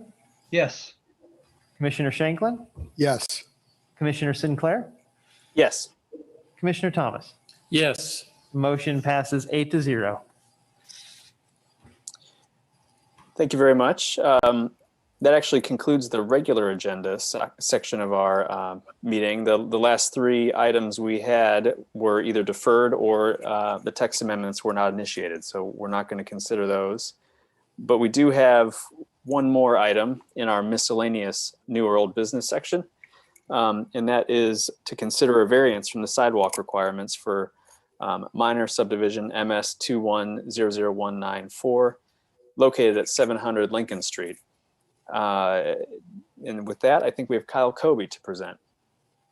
Thank you very much. Kyle Kobe with Planning. As you just stated, the final item for you tonight is to consider a request for variance from sidewalk requirements associated with minor subdivision at 700 Lincoln Street. Subject property is currently undeveloped and platted as 9 separate lots. The applicant proposes to replat this property as 3 individual lots. A site plan application has also been filed for this property, which proposes adding 3 structures to be used as a construction, sales, and service use. There are currently no sidewalks on this stretch of Lincoln Street. The property was originally platted as a part of Simpson's Central Subdivision in 1871. Lincoln Street is classified as a local street, which requires a 5-foot sidewalk on both sides of the street. The proposed minor subdivision has approximately 410 linear feet of street frontage. The city engineer does not support deferring the installation of sidewalk at this location due to the size of the property and the presence of sidewalk nearby across North 7th Street. There are 3 criteria for consideration of technical variances outlined in section 20-813G of the subdivision regulations.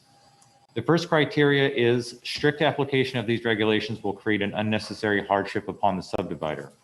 While there are contextual issues on this property pertaining to regulatory floodplain, which will require some kind of engineered solution, staff's of the opinion that the requirement to install sidewalk at this location does not constitute an unnecessary hardship.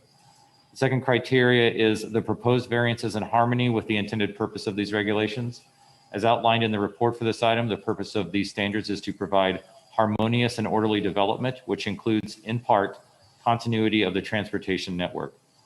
Staff's of the opinion that granting a variance from the requirement to install sidewalks is opposed to the purpose and intent of the regulations, which is to bring properties into compliance with city standards as development occurs.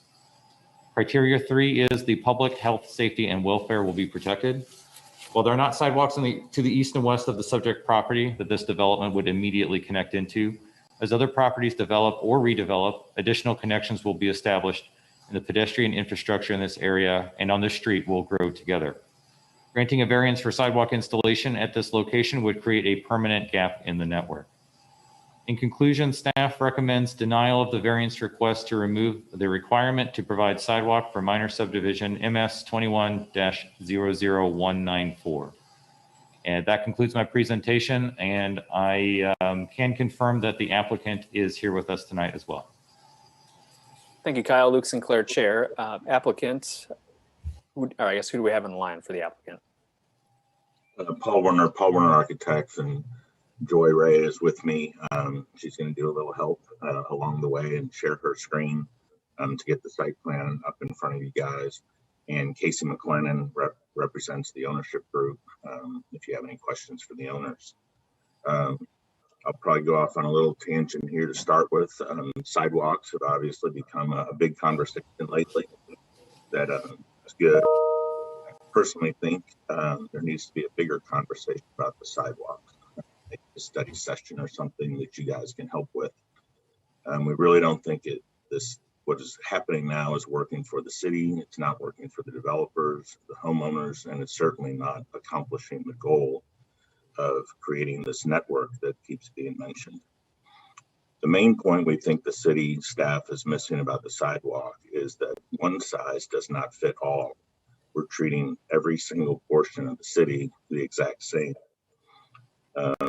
We wish the city would realize this. A year ago, for instance, we wouldn't even be here. We would have signed an agreement not to protest, and when the city was ready to install more sidewalks and other property was available, we could have, that would be done, the agreement would be exercised, and we'd have more sidewalks. We're not sure that every street in the city needs a sidewalk on both sides of the street. Over the last year, I think we've all learned a great deal about the manufacturing of concrete and the impacts on the environment. And so maybe discussing the sidewalks and the locations of everywhere should be revisited again. We also feel the sidewalk variances are not the best use of planning staff and the commissioner's time. There seems to be about one every month that's being brought to the commission. and you guys get to decide. The planning staff has to write the report. The city engineer gets to make his decision, but the planning staff's doing all of the work. As you just mentioned, Chair, on your agenda tonight, there were 2 other text amendments that our firm tried to get initiated.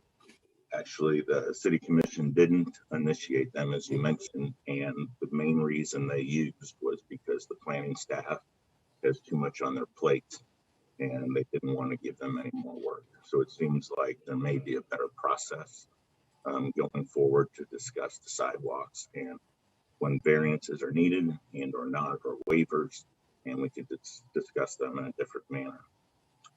Joy, you want to put up the site plan, please? She can do that. So anyway, focusing on this specific site.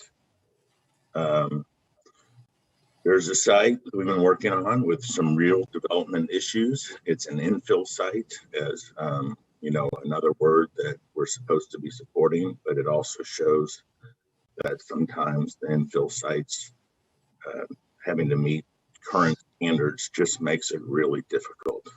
This property is in the floodplain, which means we're having to fill most of the site 2 to 3 feet in order to develop it.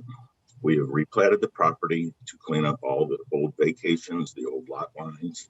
The street is not in good shape, does not have a curb.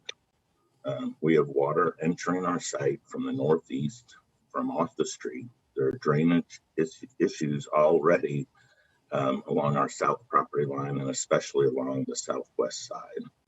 There are 2 large sanitary sewers that run along the west side. It's just a difficult site.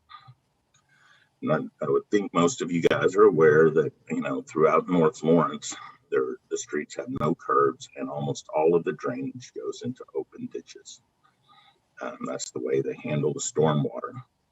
Drainage ditches can handle way more water than an enclosed pipe can, and that is how the site was designed, along with large drainage swales as shown on the site plan.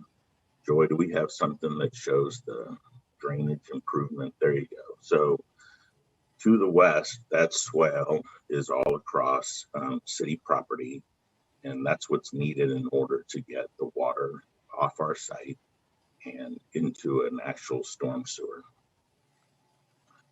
Draining the buildings and parking lot to the north works well for the site if it's going to a ditch. It doesn't work very well if there's a sidewalk there. That would cause us to add more storm boxes, increase the grade, bringing in more fill, and the grade would get even higher, extending the storm pipes to connect the 2 pipes at our entrances. And we still have to provide a ditch because the water is still running off the street into our site.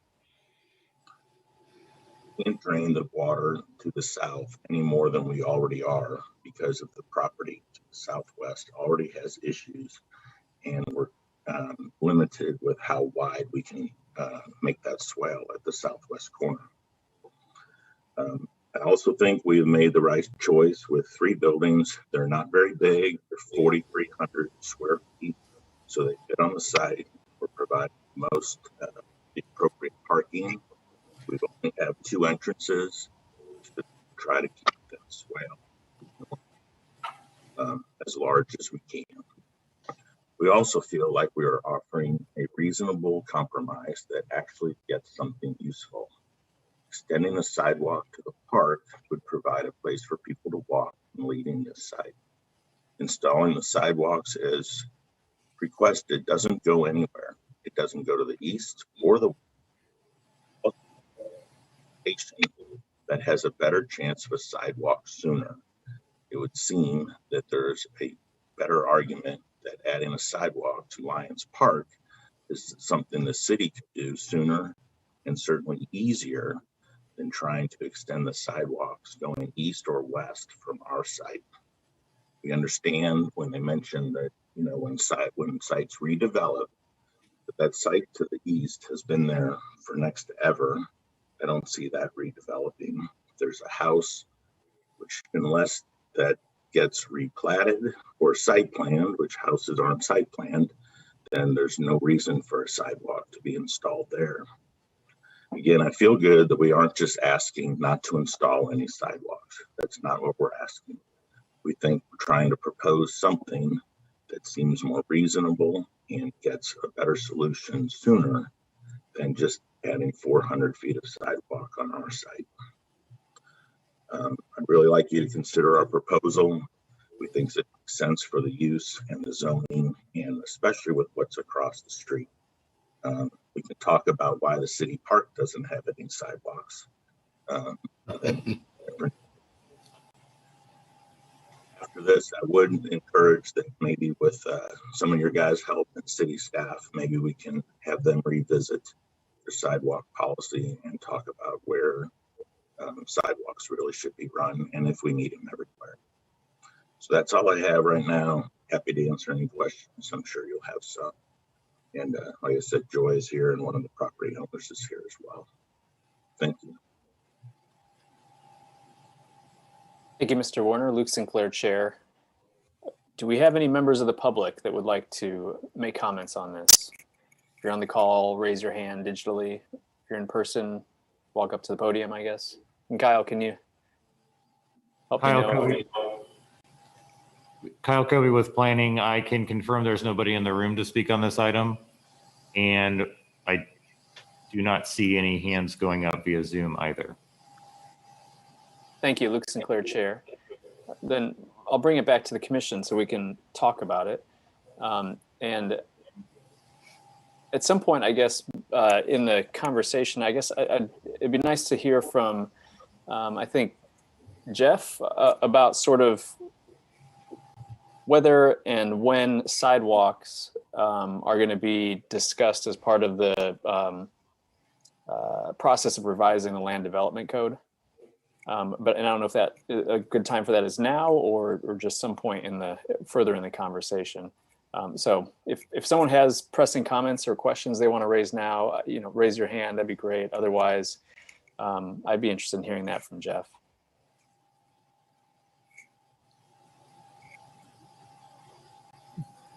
Seeing no comments, I guess I'll go ahead and jump in, Mr. Chair. Jeff Crick, Planning and Development Services. The sidewalk thing and the question related to that is, I think, one that would get picked up, and I would expect it to be picked up as part of the land development code revision process and go through that public process with both the community, multimodal transportation commission, yourselves, and also the city commission as part of that greater discussion. I think it is probably on the horizon in many ways. We've also worked with MSO and the Metropolitan Planning Organization to try to work and refine the sidewalks and kind of work through possibilities and in details with that. And that's been ongoing for a couple months, and we're still working through that. We haven't been able to get to it as fast as we would have liked to. We've had a couple of other things that have popped up, but it is something that we are putting effort and resources into to kind of resolve and work through currently too, ahead of the revision process. Thanks, Jeff. Luke Sinclair, Chair. I think Mr. Warner's right. I mean, these have come up a few times of late, and so it's sort of a recurring thing. And I feel like we've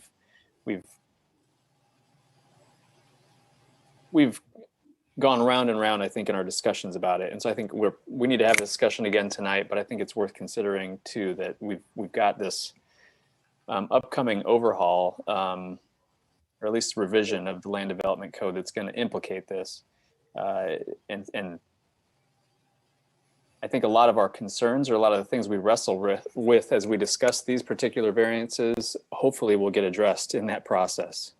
Because I've said before, I think on these, by and large, I feel like the commission's hands are not tied completely, but it's just a real, it's a real hard test for an applicant to pass. On these three factors that they have to meet. But I just wanted to raise that and get Jeff's thoughts on it. I'd be interested in hearing what other commissioners have to think, any questions they have or comments. Commissioner Thomas? Charlie Thomas, Commissioner. I'm not sure I am knowledgeable enough to understand everything that Paul was saying. So I would like to hear from those of you who do understand, is what Paul was saying, does that make sense? to not have that 410 feet of sidewalk, a sidewalk to nowhere. Does that make sense on what he was saying to help me understand?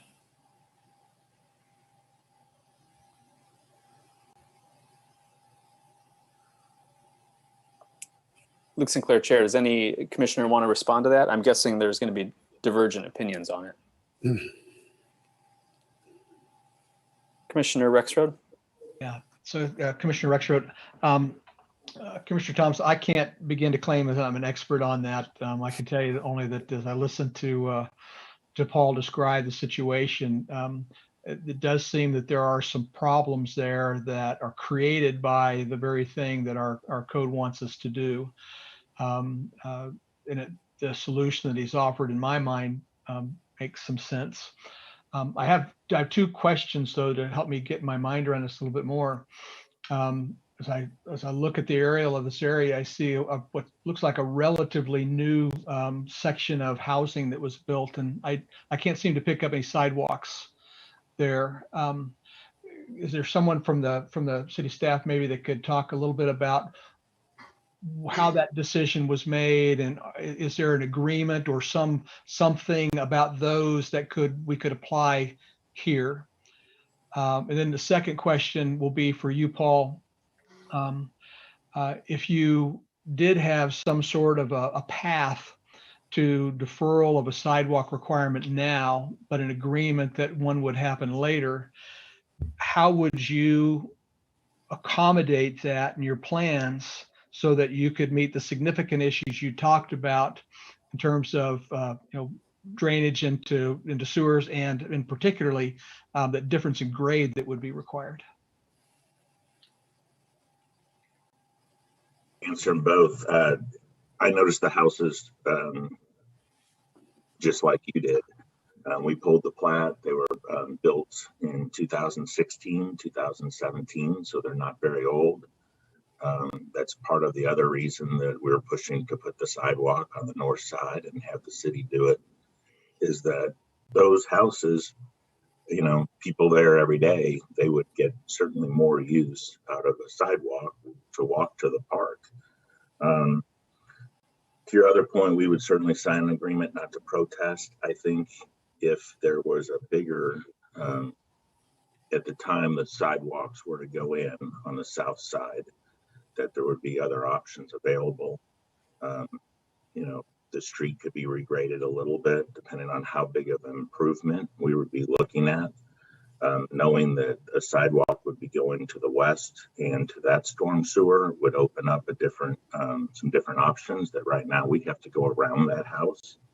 So we would certainly try to do everything to not impede the improvement somewhere down the road, which we think we can do. It opens up other options if it's a bigger improvement on the south side of the street. Hopefully that answers your question, Commissioner. It does. Thank you. City staff, is there any knowledge or information about why sidewalks were not required as a part of the housing development there? Or is there some promise to complete or some other method of remedy in place? Kyle Kobe with planning. I do not have any additional information that I know for certain about that development. I don't know if maybe one of the other folks in the room might have more knowledge of it. Yeah, I don't have any details to give about the adjacent platted properties nearby. Okay, just one final question. Thank you, Commissioner Rexroad. Just one final question. Given this area seems to rely on ditches along roads for handling removal of water, if we ask the applicant to put a sidewalk in and fundamentally change the way water is handled, and then before that larger question is answered for the entire area, would that create a situation where we might have to go back and redo what we've asked the applicants to put in?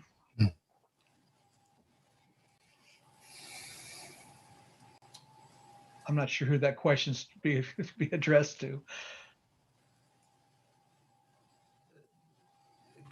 Jeff Crick, Planning and Development Services. Commissioner Rexler, would you mind stating that question again, please? Sure. The Commissioner Rexler, I'll try to do it more clearly.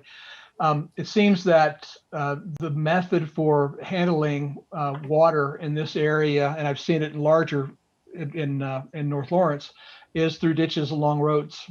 And if we make a fundamental change of that in this particular case to accommodate the request for sidewalk, that is a different method of handling that than anywhere else in North Lawrence. Is there going to be some effort made as a part of the overall planning effort to fundamentally change away from ditches as a way to manage water runoff? And if we applied that, what I'm wondering is, will that be consistent with what we're asking the applicant to do today? Or do we know that what we're asking the applicant to do to manage wastewater runoff will be the model that we apply to everywhere else in North Lawrence as it's developed? Jeff Crick, Planning and Development Services. We did, as part of this process, we engaged with municipal services and operations, and that includes Matt Bondar, who's our stormwater expert. And the details that he's shared with us is that there's a lot of, North Lawrence is a little bit of an animal unto itself in the core of stormwater. So it is one of those situations where the solution on one street may not work on the other street, given the soils or contours or any other details there. But as part of this, we did consult with them, and they seem to indicate that they didn't have the concern and similar issues that they may have in other parts of North Lawrence. To your question about a broader holistic plan for North Lawrence, I know that MSO is working on looking at the area and doing some of those revisions and studies as part of some of the planning work that they're going to do. But I don't know if they have a position or a stance on what that looks like ultimately yet that I'm aware of. Thank you.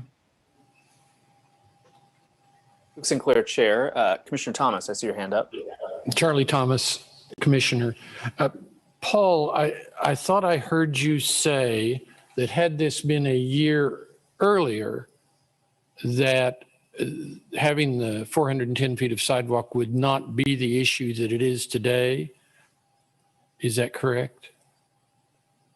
That is correct. I may be off a little bit. A year, 14 months ago, clearly MSO had started enforcing the subdivision regulations, whether that means they weren't enforcing them before or just agreeing to do these agreements not to protest on their own. But just a year and a half ago, we did some lot splits on Walnut Street. We signed an agreement not to protest. 4 months after that, I split some lots on Elm Street. We did an agreement not to protest. 2 months after that, we resplit some lots on Elm Street and found out that now you have to install sidewalks. At that time, that was actually an easier fix. So the contract purchaser went and did it. As the chair, Mr. Sinclair, said, I think you guys have seen one of these almost every month. The one I would be frustrated about is even when the city engineer agrees that the sidewalk shouldn't go in, it still comes to you, which takes staff's time and your time. But we, to both comments about Matt Bond, Matt Bond's the one who we worked with on creating this entire drainage swale. To add on to Commissioner Reckroad's comments, I think still putting the sidewalk in today without knowing what happens with that property to the east. If that property redevelops, what we've done with our drainage, I can't tell you that that's going to work with that guy because that's not, the whole system isn't being designed. I think it certainly makes more sense to design the system when the entire system's going in, whether that means from 7th Street past us and past to the east seems to make more sense, at least in our minds. And again, I think if we weren't even proposing any sidewalk or any connection to where there are sidewalks like there are across the street, I think that's a slightly different argument. But this gives a chance with the park and sidewalks to get to our site and people who are walking to get to somewhere else where they can walk on a sidewalk. So in our mind, again, I think that makes sense, but there's no doubt that Bond is the guy that's helping us all through where this goes. So hopefully that answers your question. I can tell you more stories about which approvals of sidewalks got approved and which didn't, but I don't want to wear you guys out yet. So thank you. Charlie Thomas, Planning Commissioner. I am, since it's only my second meeting, I am unsure if we are, as a commission, are bound to simply follow the rules, or can we look at every situation and evaluate it based upon its merits, and that if we say to Paul, okay, don't do a sidewalk, does that tie us to everybody else that comes and says, oh, well, you guys allowed Paul not to have a sidewalk, so you have made a precedent? Or do we look at every case as an individual case? Jeff, that might go to you. Jeff Craig, Planning and Development Services. In the instances like this, it is an ability to look at a case by case basis because the variance is specific to the ask of the property at question. So if you kind of do a close analogy, that would be very similar to what the Board of Zoning Appeals will do. It looks at a case and the context related to the item at hand. It doesn't set up a carry forward precedent that would be something that would go to the next item because the circumstances or the conditions may not be equal or carry the same weight going forward. Good.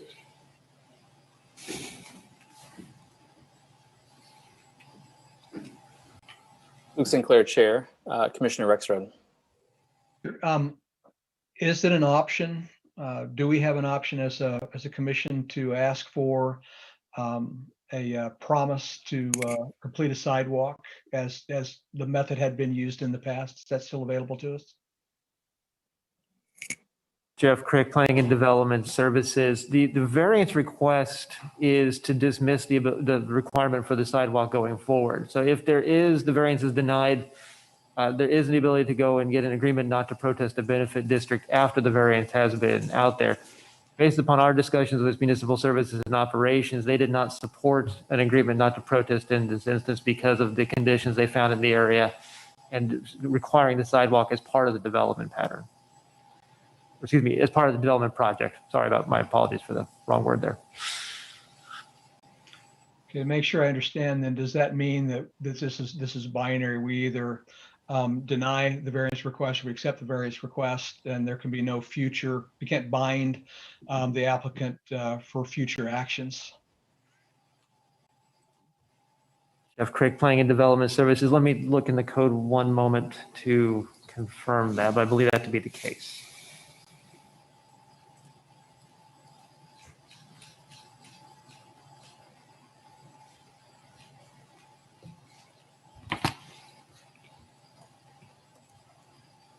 Luke Sinclair, Chair. Maybe while Jeff is looking that up, I think I saw Commissioner Ashworth's hand go up. Would you like to speak just while we're waiting for that answer? I will try. Commissioner Ashworth here. We have dealt with a lot of these and we have tried to come up with something, trying to be a little bit more consistent in these decisions. Not everybody agrees which way to go with this.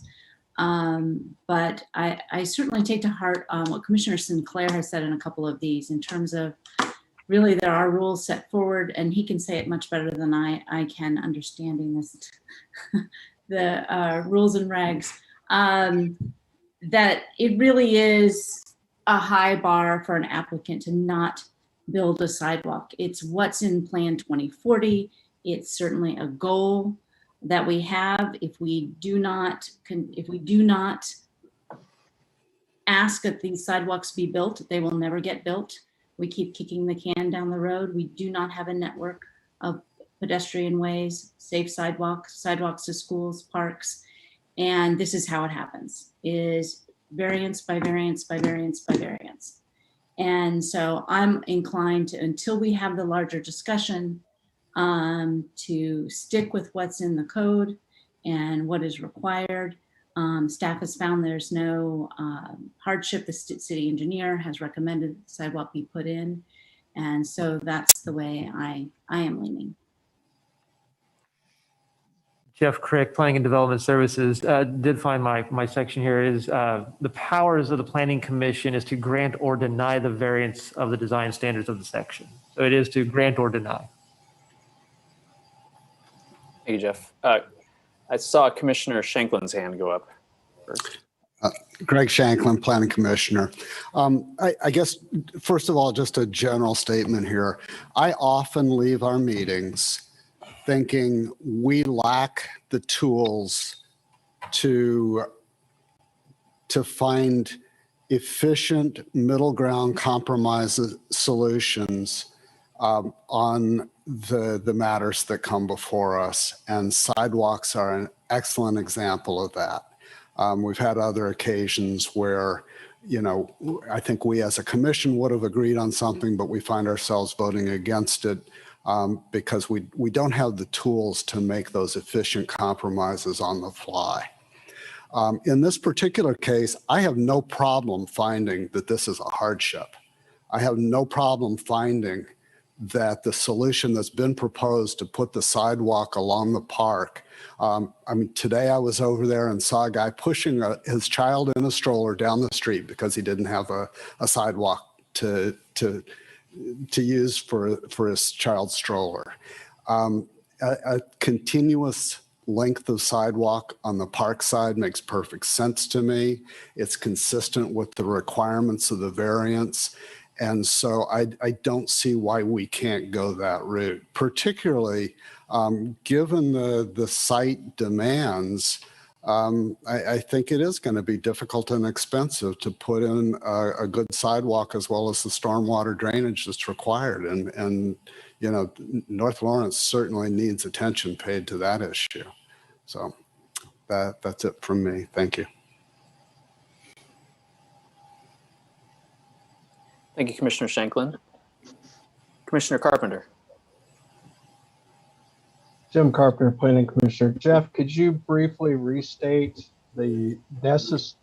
what a necessary hardship is, what the definition is, and what it does not include?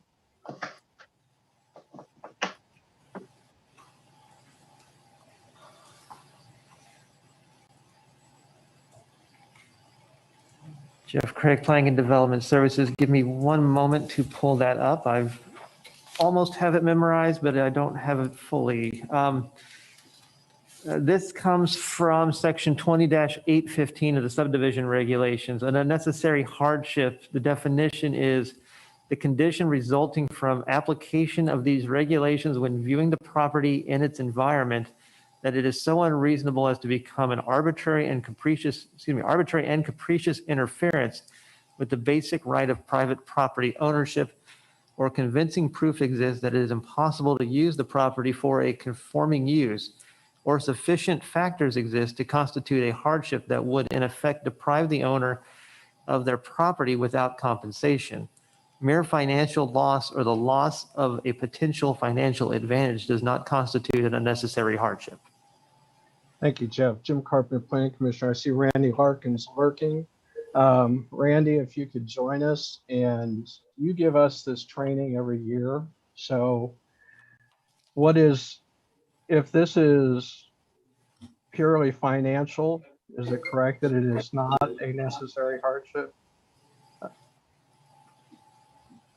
And you're muted. I'm muted. Yes, under the city code as drafted, if it's just a financial hardship, then it's not an unnecessary hardship, or it's not a hardship under the city code. So yes. Thank you, Randy. Jim Carpenter, Planning Commissioner. We do have serious problems. Sidewalks are the never-ending bugaboo of this city, and Paul and I butt heads often. But I agree with him on this point that the code our code does not make sense about sidewalks, and one size does not fit all. North Lawrence is the original town site. This is, as was said in the presentation, this was laid out in 1871 before there was any state law even about sidewalks. And now we're just going in piecemeal to apply it. And, you know, if the city's so gung-ho on sidewalks, why don't we have sidewalks on all the city property? I've never had an answer to that. And I've butted heads with city commissioners often about this too. Not at meetings, but in personal, private conversations about how crazy our sidewalk ordinances are. And those houses across the street were built, you know, looking at the aerial maps between 2016 and 2018, just as Paul stated. And I would bet someplace there's an agreement not to protest the construction of a sidewalk. And I don't know, where did we lose that? Why are we in a situation that we have to either grant a variance that says we're never going to build a sidewalk here unless the property owner agrees to do so, or we deny the variance and we force a sidewalk where it makes no sense at this time, where the stormwater system's dependent on ditches. And North Lawrence, if the North Lawrence Improvement Association was here, Ted Boyle, we hear about how proud they are about their ditches and how proud they are about how much work has been done since 1993 over there to make those ditches work with the addition of pumps and everything else. And people know how to use these streets. I live on a street in town that doesn't have sidewalks. And people are out there on the street all the time, and it's not the safest thing. And we have to figure out how to address traffic for that. But it doesn't mean that sidewalks make sense there. In fact, the Barker neighborhood has opposed sidewalks consistently on Leonard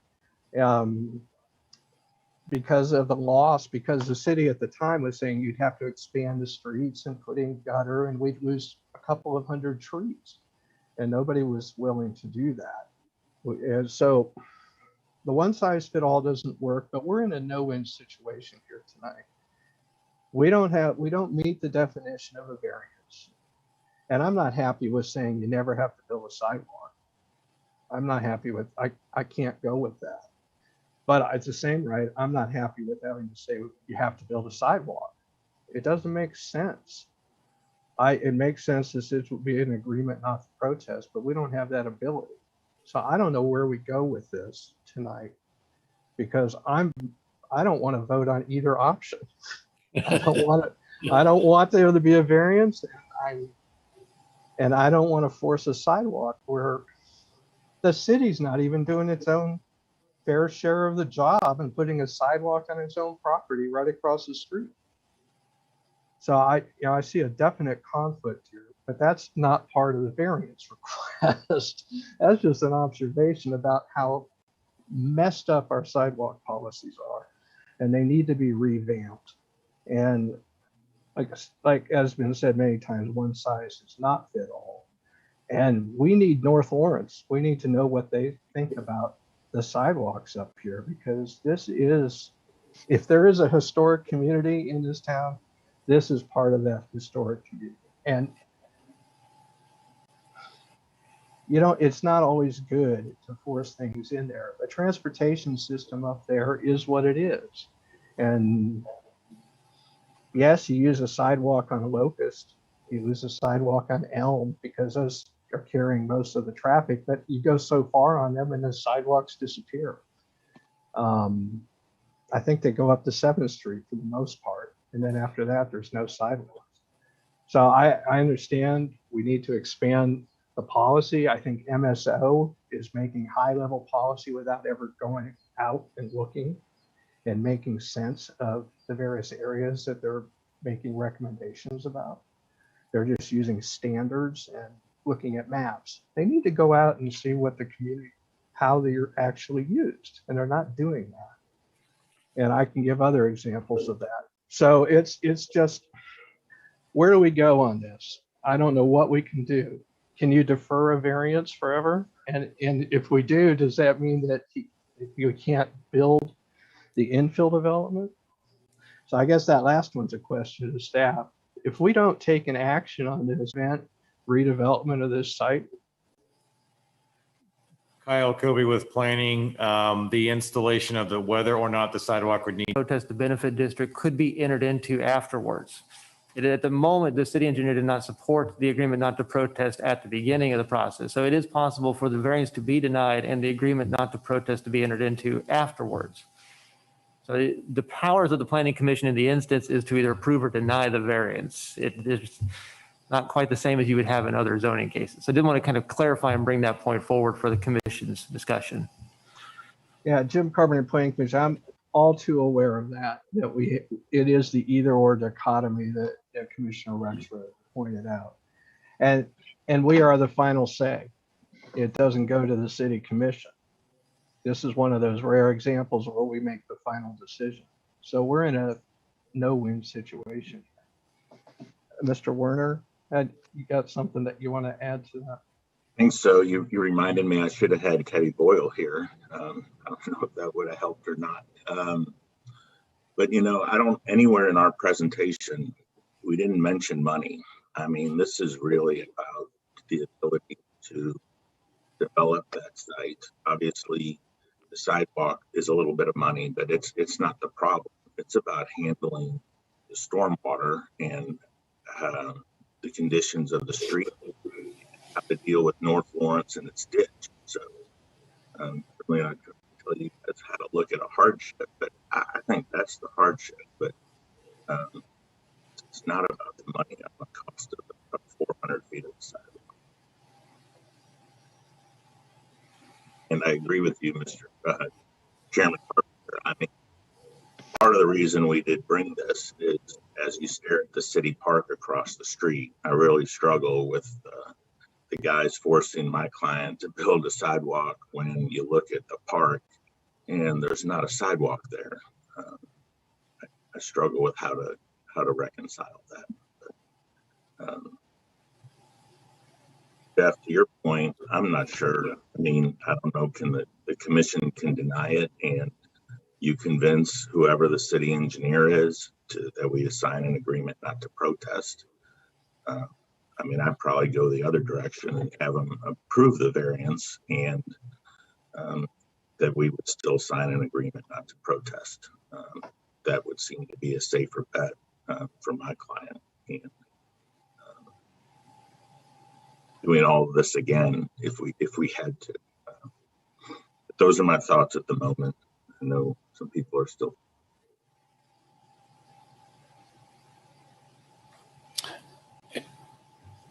Luke Sinclair, Chair. Commissioner Thomas, did you have more to add?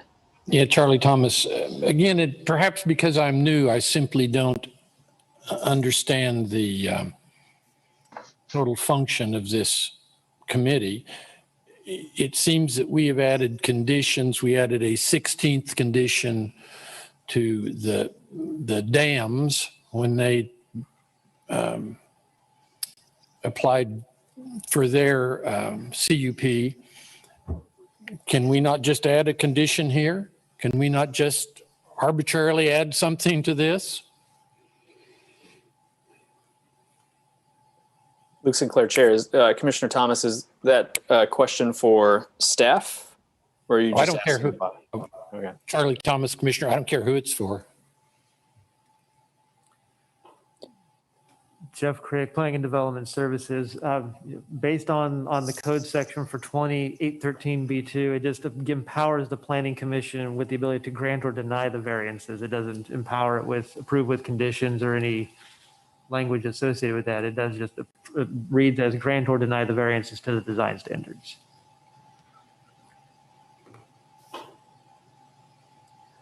Luke Sinclair, Chair. Commissioner Shanklin.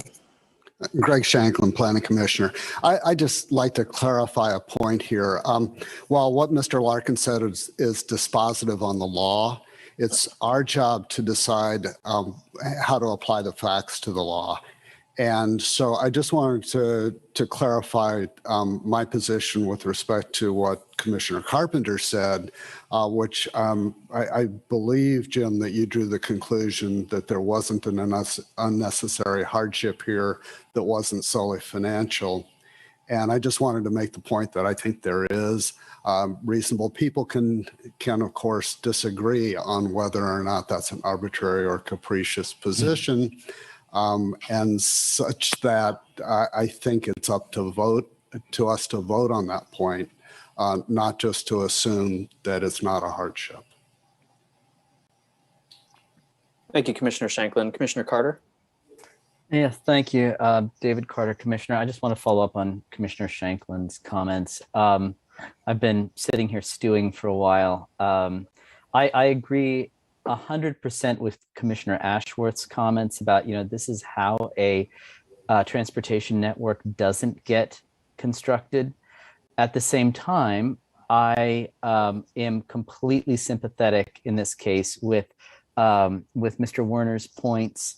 A few months ago, we were looking at a variance request that was more distant from existing sidewalks, and I felt even more strongly then that we may be compelled to follow the definition of the statute as it exists, but we're also empowered as a deliberative body to apply our judgment and make a recommendation or take an action based on that judgment.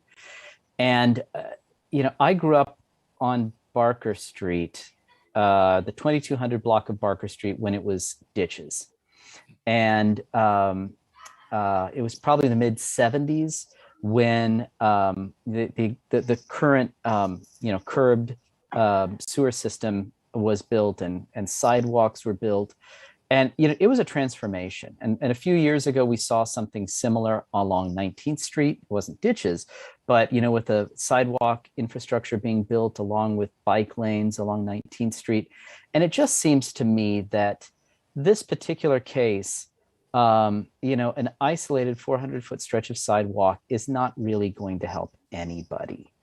We can look at the counterfactuals. What if there were a sidewalk on the other side of the street with the new construction? What if there was a sidewalk by the city park? But there's not. And this 400-foot stretch of sidewalk, until something else happens, is really not going to help anybody. As someone who's a real champion of sidewalks, whether they're for pedestrians or bikes, I think something that I find more annoying than no sidewalk at all is a sidewalk that stops and starts. It appears and disappears. And I wish that the infrastructure were better developed, the sidewalk infrastructure were more thoughtfully developed in concert with the drainage system, but it's not.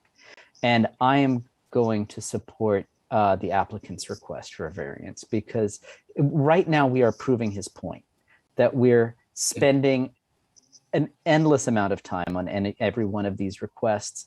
And I would just like to I would like to hold out for somebody's consideration that we ask for a text amendment to revisit the sidewalk policy in Lawrence, to offer a more thoughtful definition of when we mandate sidewalk construction, perhaps in line with the existing or proximity to the existing network. And that would be something for further consideration. But it's starting to remind me of the experience we had with short-term rentals a few months ago, where we're doing this month after month, and it just doesn't seem to be serving it's not the best use of our time, and I don't think we're really serving the public good in this particular case. Thank you, Commissioner Carter. Luke Sinclair, Chair. Just to clarify, Commissioner Carter, are you just floating the idea of asking for a text amendment, or is that something that you want us to really consider at this point? Thank you, Mr. Chair.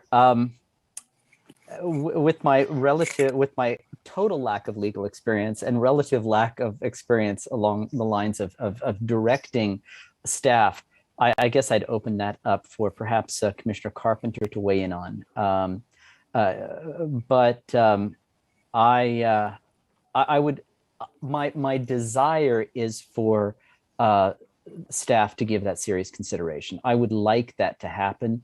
I'm not sure how much more time I'd like to take out of everybody's evening to put that into action, but it is my strong desire to spare us and the public this debate every month or every other month. Luke Sinclair, Chair, thank you for that. And I guess, you know, the text amendments that were not initiated at the city commission level, you know, caused me to wonder, is there any chance that text amendments involving the land development code are going to make much progress before the revision to land development code on the whole is going to be addressed? Like, it seems like we might be in that spot right now where it's like, you know, well, the text amendment isn't going to get us any closer than just getting the land development code revision committee running on this. If I may, Mr. Chair, yeah, David Carter, Commissioner, I just want to thank you for bringing that up, because this is where my lack of legal experience weighs in. Because if this is something that we can just ask that it be addressed in the revisions to the land development code, great. I do wonder, though, how we're going to address. I guess we just continue dealing with these on a case-by-case basis in the intervening time. But in this particular case, I'm going to support the applicant's request. Thank you, Commissioner Carter. Anybody else have anything they want to add? Randy Larkin, I see your hand up. Yes, this is Randy Larkin, Deputy City Attorney, and I don't want to step on any of your decision making or your fact finding. As Commissioner Shanklin noted, there are some facts that need to be founded, and that is complete within your purview. I'm only going to address the legal aspects of this. The situation is, if you grant a variance, then the variance will run with the land, and there'll be never any situation where a sidewalk can be put there. If we deny the variance and all we're really doing is with respect to the minor subdivision, then they show a sidewalk, but that does not preclude an agreement not to protest going forward in the future. I just want to make sure that's that you are aware of the legal ramifications relating to granting a variance or not granting a variance. And I don't want to make any comments regarding the specifics of this particular request, because it very well may require a variance based on the nature of the property. But I just wanted you all to be aware of the legal ramifications related to it. And you may now return to your discussions regarding that. And you guys are doing an excellent job. Thank you. Thank you, Randy. Sinclair, Chair. Commissioner Carpenter. Jim Carpenter, Planning Commissioner. With all that being said, you know, like I said before, I'm interpreting the facts that, you know, whether a sidewalk there or not essentially comes down to, do we render this property non-developable? That's kind of the standard of an unnecessary hardship. You have to eliminate the possibility to develop the land. It's not simply financial. We have to take away all property rights, impede everything. And we don't do that with requiring a sidewalk. I'm not happy with a variance that says you never have to build a sidewalk, because it does run with the land. And I don't know about these agreements not to protest. I don't know if they've been challenged. I know we got all kinds of problems with the Queens Road development, which is, I think, getting tied up in court just to interpret how long agreements not to protest can go on. I mean, these cause a big problem. But in this situation, you know, I'm going to have to go with what Randy is stating here, that if we deny the variance, we leave more options open. And we even leave open the option for the city commission to weigh in and say, yeah, we'll accept an agreement not to protest. You don't have to build a sidewalk right now. But if we say we grant the variance, the city commission does not weigh in, and it runs with the land forever. So I'm leaning towards denying it and having the process work out and trying to get it.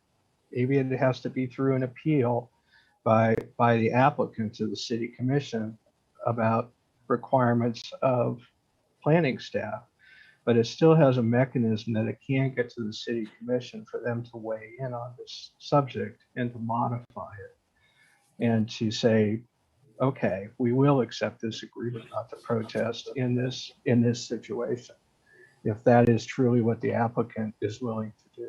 So I'm leaning towards denying the variance at this time. Thank you, Commissioner Carpenter. Mr. Warner, I see your hand up. Is there something you want to address there? A question for the lawyer. I'm certainly not one, but the agreement not to protest the benefit district just means you can't protest the benefit district. I mean, if there wasn't one signed by my client because you guys don't have the ability to guarantee me that you can deny it and we can go sign that thing, you can still be put into a benefit district. If there was a benefit district all on Lincoln Street, my client could still be have to pay for it. It just means that the agreement not to protest just means he can't protest it, I think. Is that correct? Randy, you're on mute. Sorry about that. Randy Larkin, Deputy City Attorney. Typically how the agreements not to protest will work is that when a site plan or when the development starts going forward, the city will enter into an agreement and say, hey, you don't need to build the sidewalk now. But in the future, if there's a benefit district where we're going to put sidewalks along Lincoln Street or whatever streets available, then you will have to agree that you're not going to protest that improvement district. You don't have to put the sidewalks in now, but when the city decides that sidewalks need to go in, then you can't protest that. And it's something that's in the city code. It's allowed. It was done along Queens Road. That has not been a problem with the Queens Road situation. There's other issues, just to bring that up. There was some discussion of that and some discussion as to whether some of the situation was a problem, but that's not really the issue of that litigation at this point in time. But anyway, Sorry, Randy, you misinterpreted my question. So, oh, sorry. What you said, you're telling the commissioners that if they approve this, there'll never be a sidewalk on this property, and that's not true. I mean, if there was a benefit district along Lincoln and there was put sidewalks in, it means my client would have to pay for his fair share of the sidewalk. He just couldn't protest the benefit. There would be a variance excusing a sidewalk from going on that property.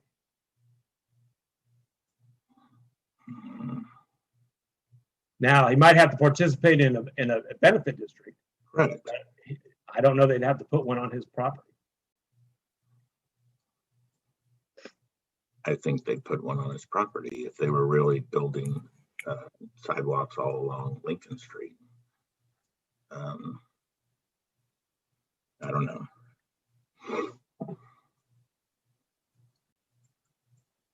Okay, well, Luke Sinclair, Chair.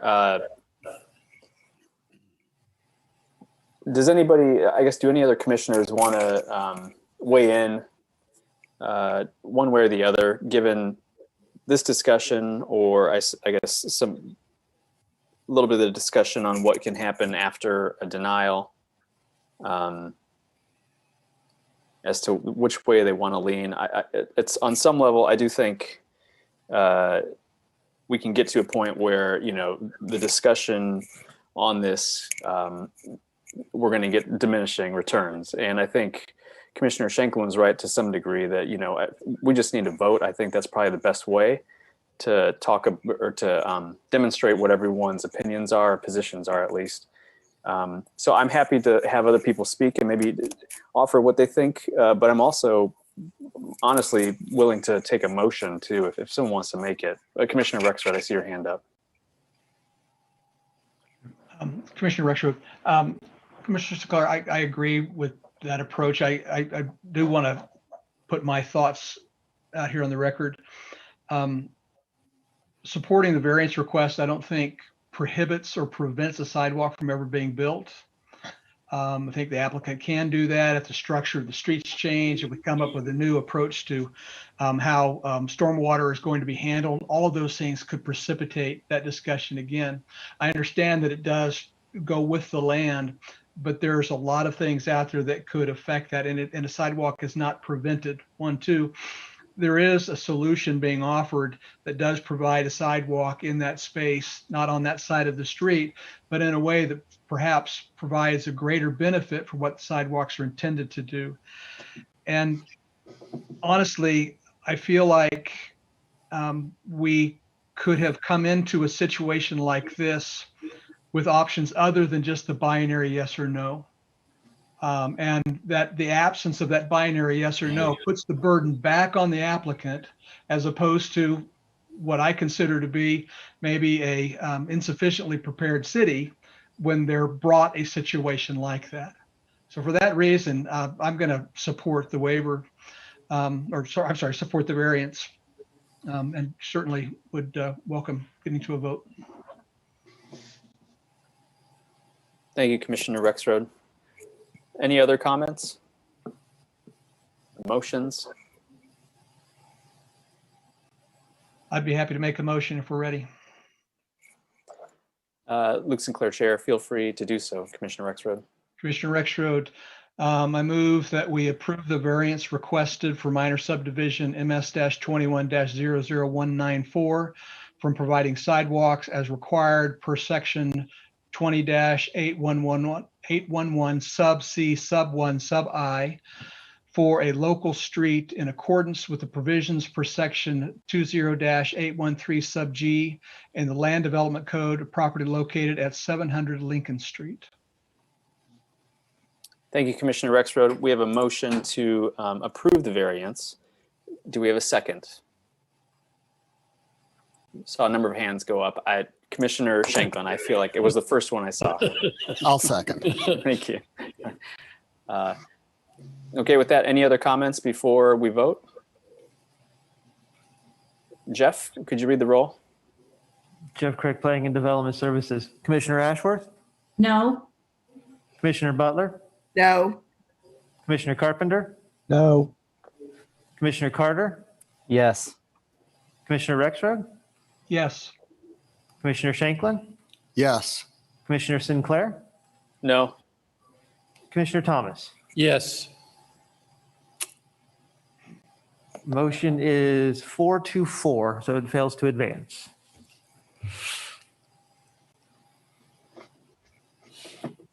Luke Sinclair, Chair. Jeff, I guess I'm not terribly certain. I assume we have to continue on until we get a motion that does pass?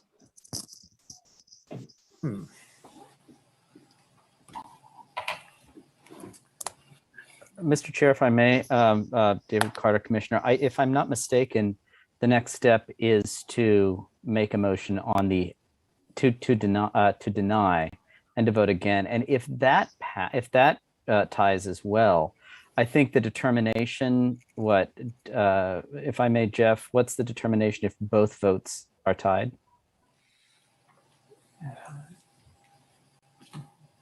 Jeff Craig, Planning and Development Services. In instances where you're the recommending body, it would still forward on with a failure to recommend. But in an instance where you're the decision maker, I don't believe you can render a tie vote from what I'm reading. Give me 1 minute to work through the code and confirm that. But in this instance, you're not a recommending body. This is Randy, go ahead. Luke Sinclair, Chair. This is Randy Larkin, Deputy City Attorney. Yes, as you are the final decision maker on this issue, it really can't end in a tie. So you could defer it, maybe come back to it, get more information, but eventually the tie will have to be broken somehow. Thank you, Randy. Luke Sinclair, Chair. Commissioner Rexroad. Sure. A suggestion that we consider deferring for 1 month with the ask that city staff work with the applicant to provide a path that allows the variance to go forward, but with the promise not to protest as the same remedy that's used in other places. Is that something that would be an acceptable approach, do you think? Luke Sinclair, Chair. Commissioner Rexroad, is that something that you'd like for the commissioners to weigh in, or something that maybe Jeff could articulate a response to? Commissioner Rexroad, you're putting that out as a way to perhaps get us forward on this and past the tie. Luke Sinclair, Chair. I appreciate your suggestion. I guess a question I would have for staff is if that is something that is I guess if that would be fruitful. If it's the city engineer that that staff is sort of relying on, and that may not be an accurate sort of representation of the situation, is that likely to change? Mr. Chair, if we may have a moment here, we're researching a code section. We may have a different determination based on the vote. If you'd give us just 1 minute to flesh that out real quick. By all means.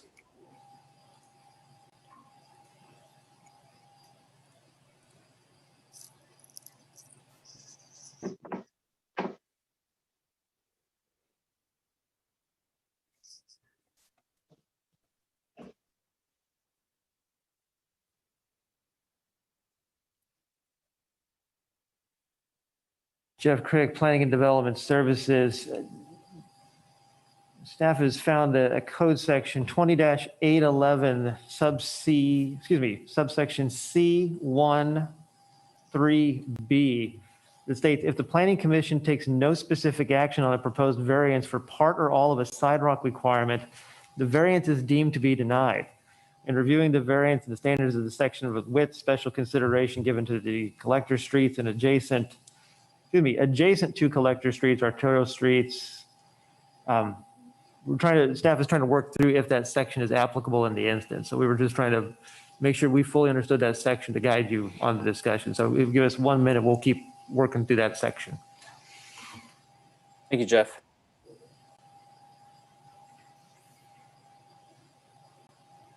I guess while Luke Sinclair, Chair, while Jeff's working on that, if anyone has anything they want to say, I think you probably raise your hand. Quit talking, Mr. Warner. but I'm curious, if the commission felt the agreement not to protest a benefit district was the right answer. You just, as was mentioned, you just don't have the tools to do it. Can you defer it a month and have Jeff tell MSO your opinions, and maybe MSO changes their opinion and we sign an agreement not to protest? And maybe if they think that's unreasonable, we come back in a month and argue about it again with a full commission, or maybe the city engineer has to explain why an agreement not to protest a benefit district is unreasonable. Just a suggestion. Thank you, Mr. Warner. Luke Sinclair, Chair. I'm assuming we're open to considering a lot of things.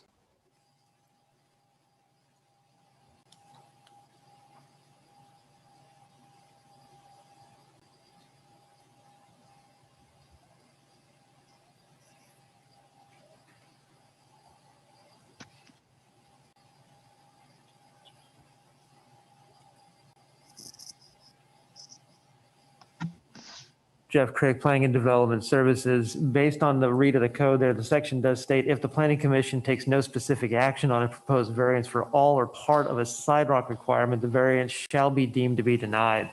Based on my read of that and in the context of the section, I believe that the 4-4 vote would be not in taking any action on it. It would come up as a tie on that instance. So it would be deemed to be denied based on that code section. Luke Sinclair, Chair. So with that reading, there would be nothing else to do at this point. Is that accurate? Jeff Craig, Planning and Development Services. That would be my understanding of it. If hopefully other staff has a thought or interpretation on that, I'd be happy to, if I'm reading that section wrong at this late hour. Luke Sinclair, Chair. Commissioner Carpenter. Could I suggest that, by what you read, it is a denial, but should staff, upon further reading and consultation with the city attorneys, determine that that was incorrect, could we assume that you would bring this back for us to reconsider?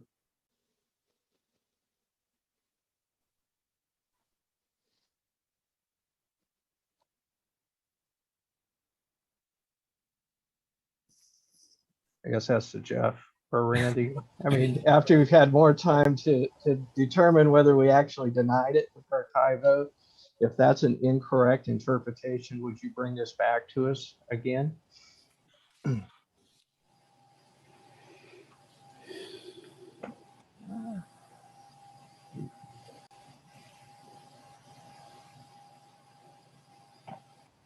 Jeff Craig, Planning and Development Services Director. I believe that would be the case because it would be equitable in the item, is my understanding of it. So at this point, by what we understand, the tie vote has denied it, but the implicit understanding is that upon further review, if that was an incorrect interpretation, we'll hear this item in toto again, I would hope. So that, and I hope with all 10 of us here, if that happens.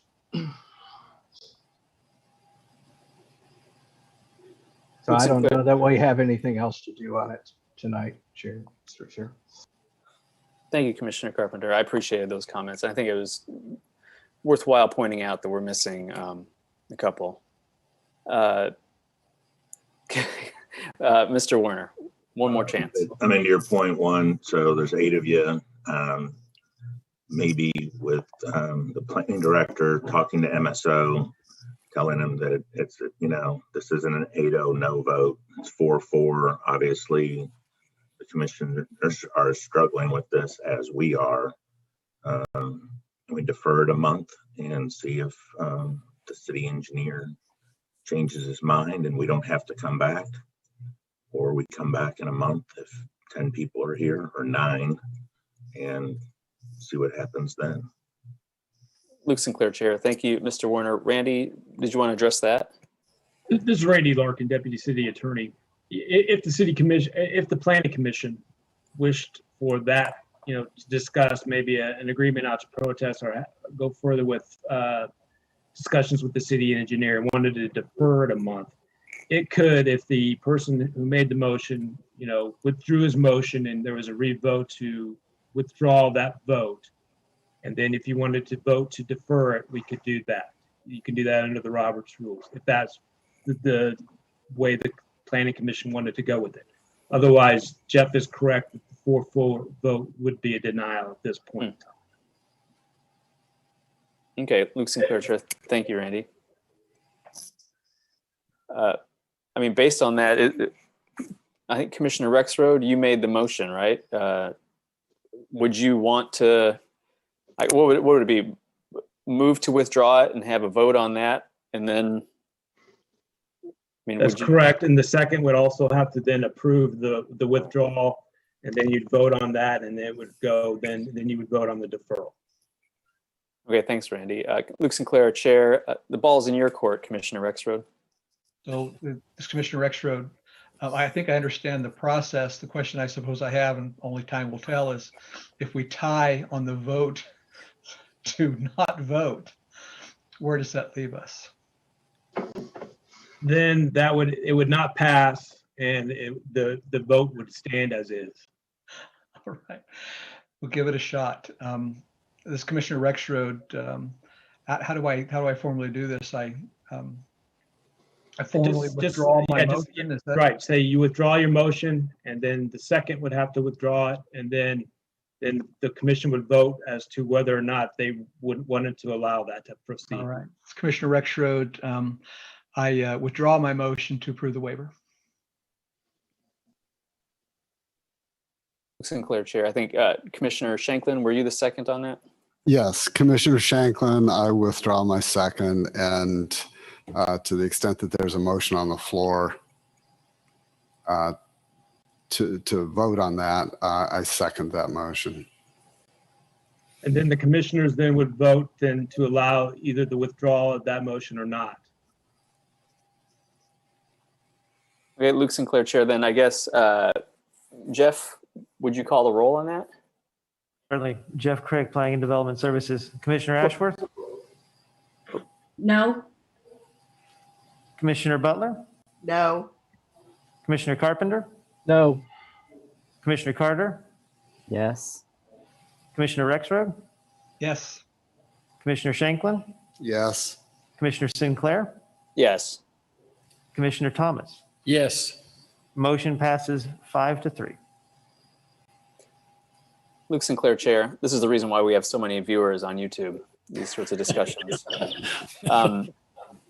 Okay, so then I guess the next step would be, does anybody want to consider making a motion to defer as we've been discussing?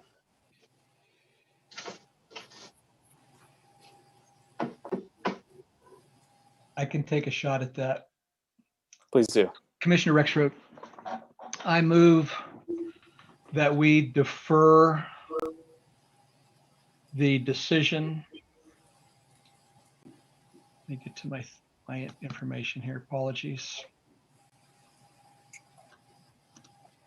I move that we defer the variance request to next month's Planning Commission meeting with the instruction for city staff to work with city engineering regards their recommendation on the variance request, to inform them of the Planning Commission's discussion, and to return this question to us for a vote, and to include consideration of the option for the agreement not to protest. Luke Sinclair, Chair. Jeff, did you get enough of that to feel comfortable with it? Jeff Craig, Planning and Development Services. We did capture the motion. If we understand correctly, it's to bring it back for a vote, or is the direction to defer it so staff can work on other avenues? Make sure I interpret Commissioner Rexroad's motion correctly. Correct. Yeah, the motion that, as I'm imagining, and we could discuss, but as I'm imagining is we defer the vote till next month. And in the interim, city staff works with city engineer and provides the feedback from Planning Commission discussion with the idea that that further informs their position. 1, 2, that city staff also brings back as a part of the vote next month an option for the applicant to agree to a no protest.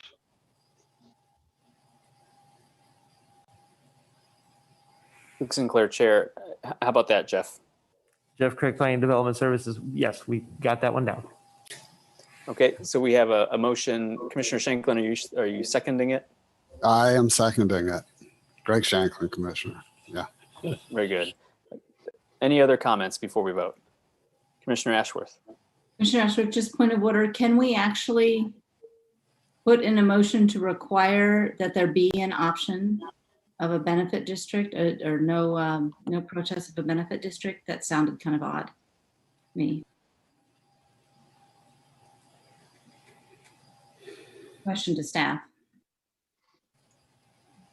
Jeff Craig, Planning and Development Services. It could be put in the motion there. I think it's part of that discussion. It would happen naturally, but with the city engineer, and if there's an agreement to, if an agreement not to protest the benefit district was found as an avenue that was acceptable, then we wouldn't necessarily bring it back for a vote or consideration because the avenue would have been satisfied.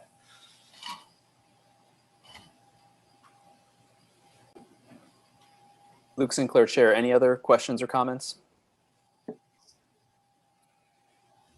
Commissioner Carpenter. Tim Carpenter, Planning Commissioner. This sounds dangerously like we're trying to create code that could then be raised that future applicants will want us to try to do the same thing. We have a code. We had an interpretation of the code. We had a vote. We were tied. The interpretation of the code is it's denied. There are avenues to address that. Now we have a motion to withdraw our vote. And we're going back down the road we went before with things that we aren't permitted to do in a variance decision. So I can't support a deferral. I think we had our vote. And we go forward from here. We have a problem and the city commission needs to address this if the problem.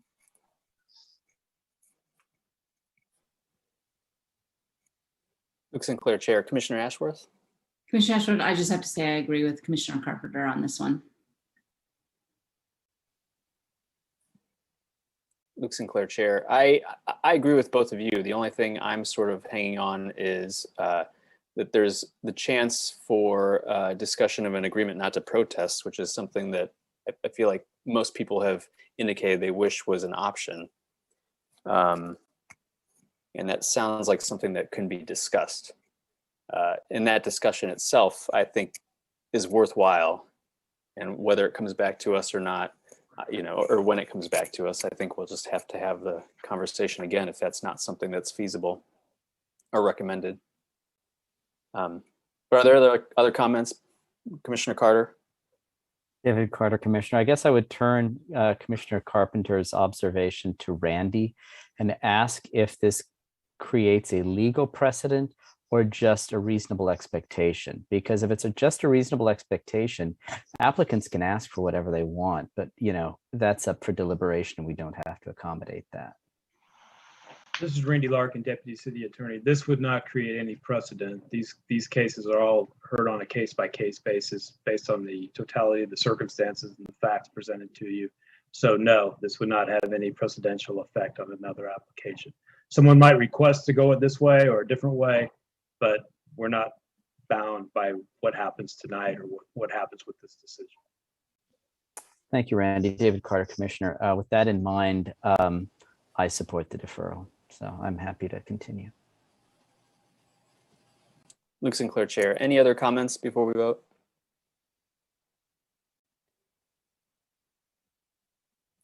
Not seeing any. Jeff, could you read the roll? Jeff Craig, Planning and Development Services. Commissioner Ashworth? No. Commissioner Butler? No. Commissioner Carpenter? No. Commissioner Carter? Yeah. Yes. Commissioner Rexroad? Yes. Commissioner Shanklin? Yes. Commissioner Sinclair? Yes. Commissioner Thomas? Yes. Motion passes 5-3. And that brings us to the conclusion. Thank you all for hanging in there. Do we have, well, first, I guess, the next thing on our list is to adjourn, but Jeff, is there anything else that we need to consider before that? Jeff Craig, Planning and Development Services. We have no miscellaneous or other business to bring before the board this evening. Okay. Thank you all so much for your time and input on this. Do we have a motion to adjourn? I think Commissioner Rexroad looks like he made the motion right there. Any seconds? Commissioner Ashworth seconded. Jeff, can you read the? Jeff Craig, Planning and Development Services. Commissioner Ashworth? Yes. Commissioner Butler? Yes. Commissioner Carpenter? Yes. Commissioner Carter? Yes. Commissioner Rexroad? Yes. Commissioner Shanklin? Yes. Commissioner Sinclair? Yes. Commissioner Thomas? Yes. Motion passes 8-0. Thank you all for your time. Sorry, long night. Thank you. Thank you, everybody. Thanks. Good Had night. you gone on Monday, Luke, and not tonight. Exactly. Good night, everybody.